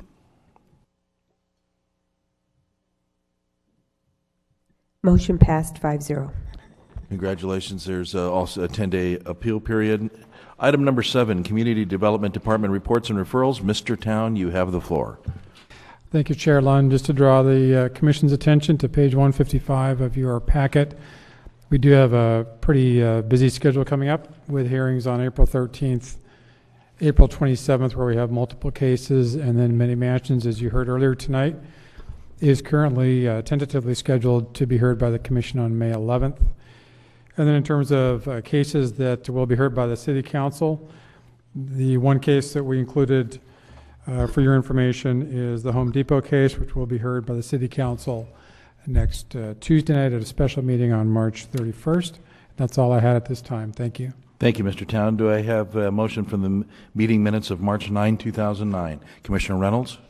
I move approval of the minutes of March 9th, 2009, and the revisited, do you want me to do that one too? Yes, go ahead. Revisited January 26, 2009 minutes. Thank you, Commissioner Reynolds. Comments? Please vote. Motion passed 5-0. Do we have any AB 1, 2, 3, 4 reports? Negative reports there. Commission comments? Commissioner Grumney. I want to keep it going from the last meeting. I'd like to congratulate the Newbury Park High School mock trial team for their first place victory. We are very proud of them. Thank you very much. Any further comments? Okay, thanks to the city staff for all the hard work tonight, to our city attorney, to Mr. Town, and to our police department. For the record, as I go to adjourn to April 13, 2009, I will be out of state for the next meeting. Vice Chair Grumman will be handling the duties. And with that, we are adjourned.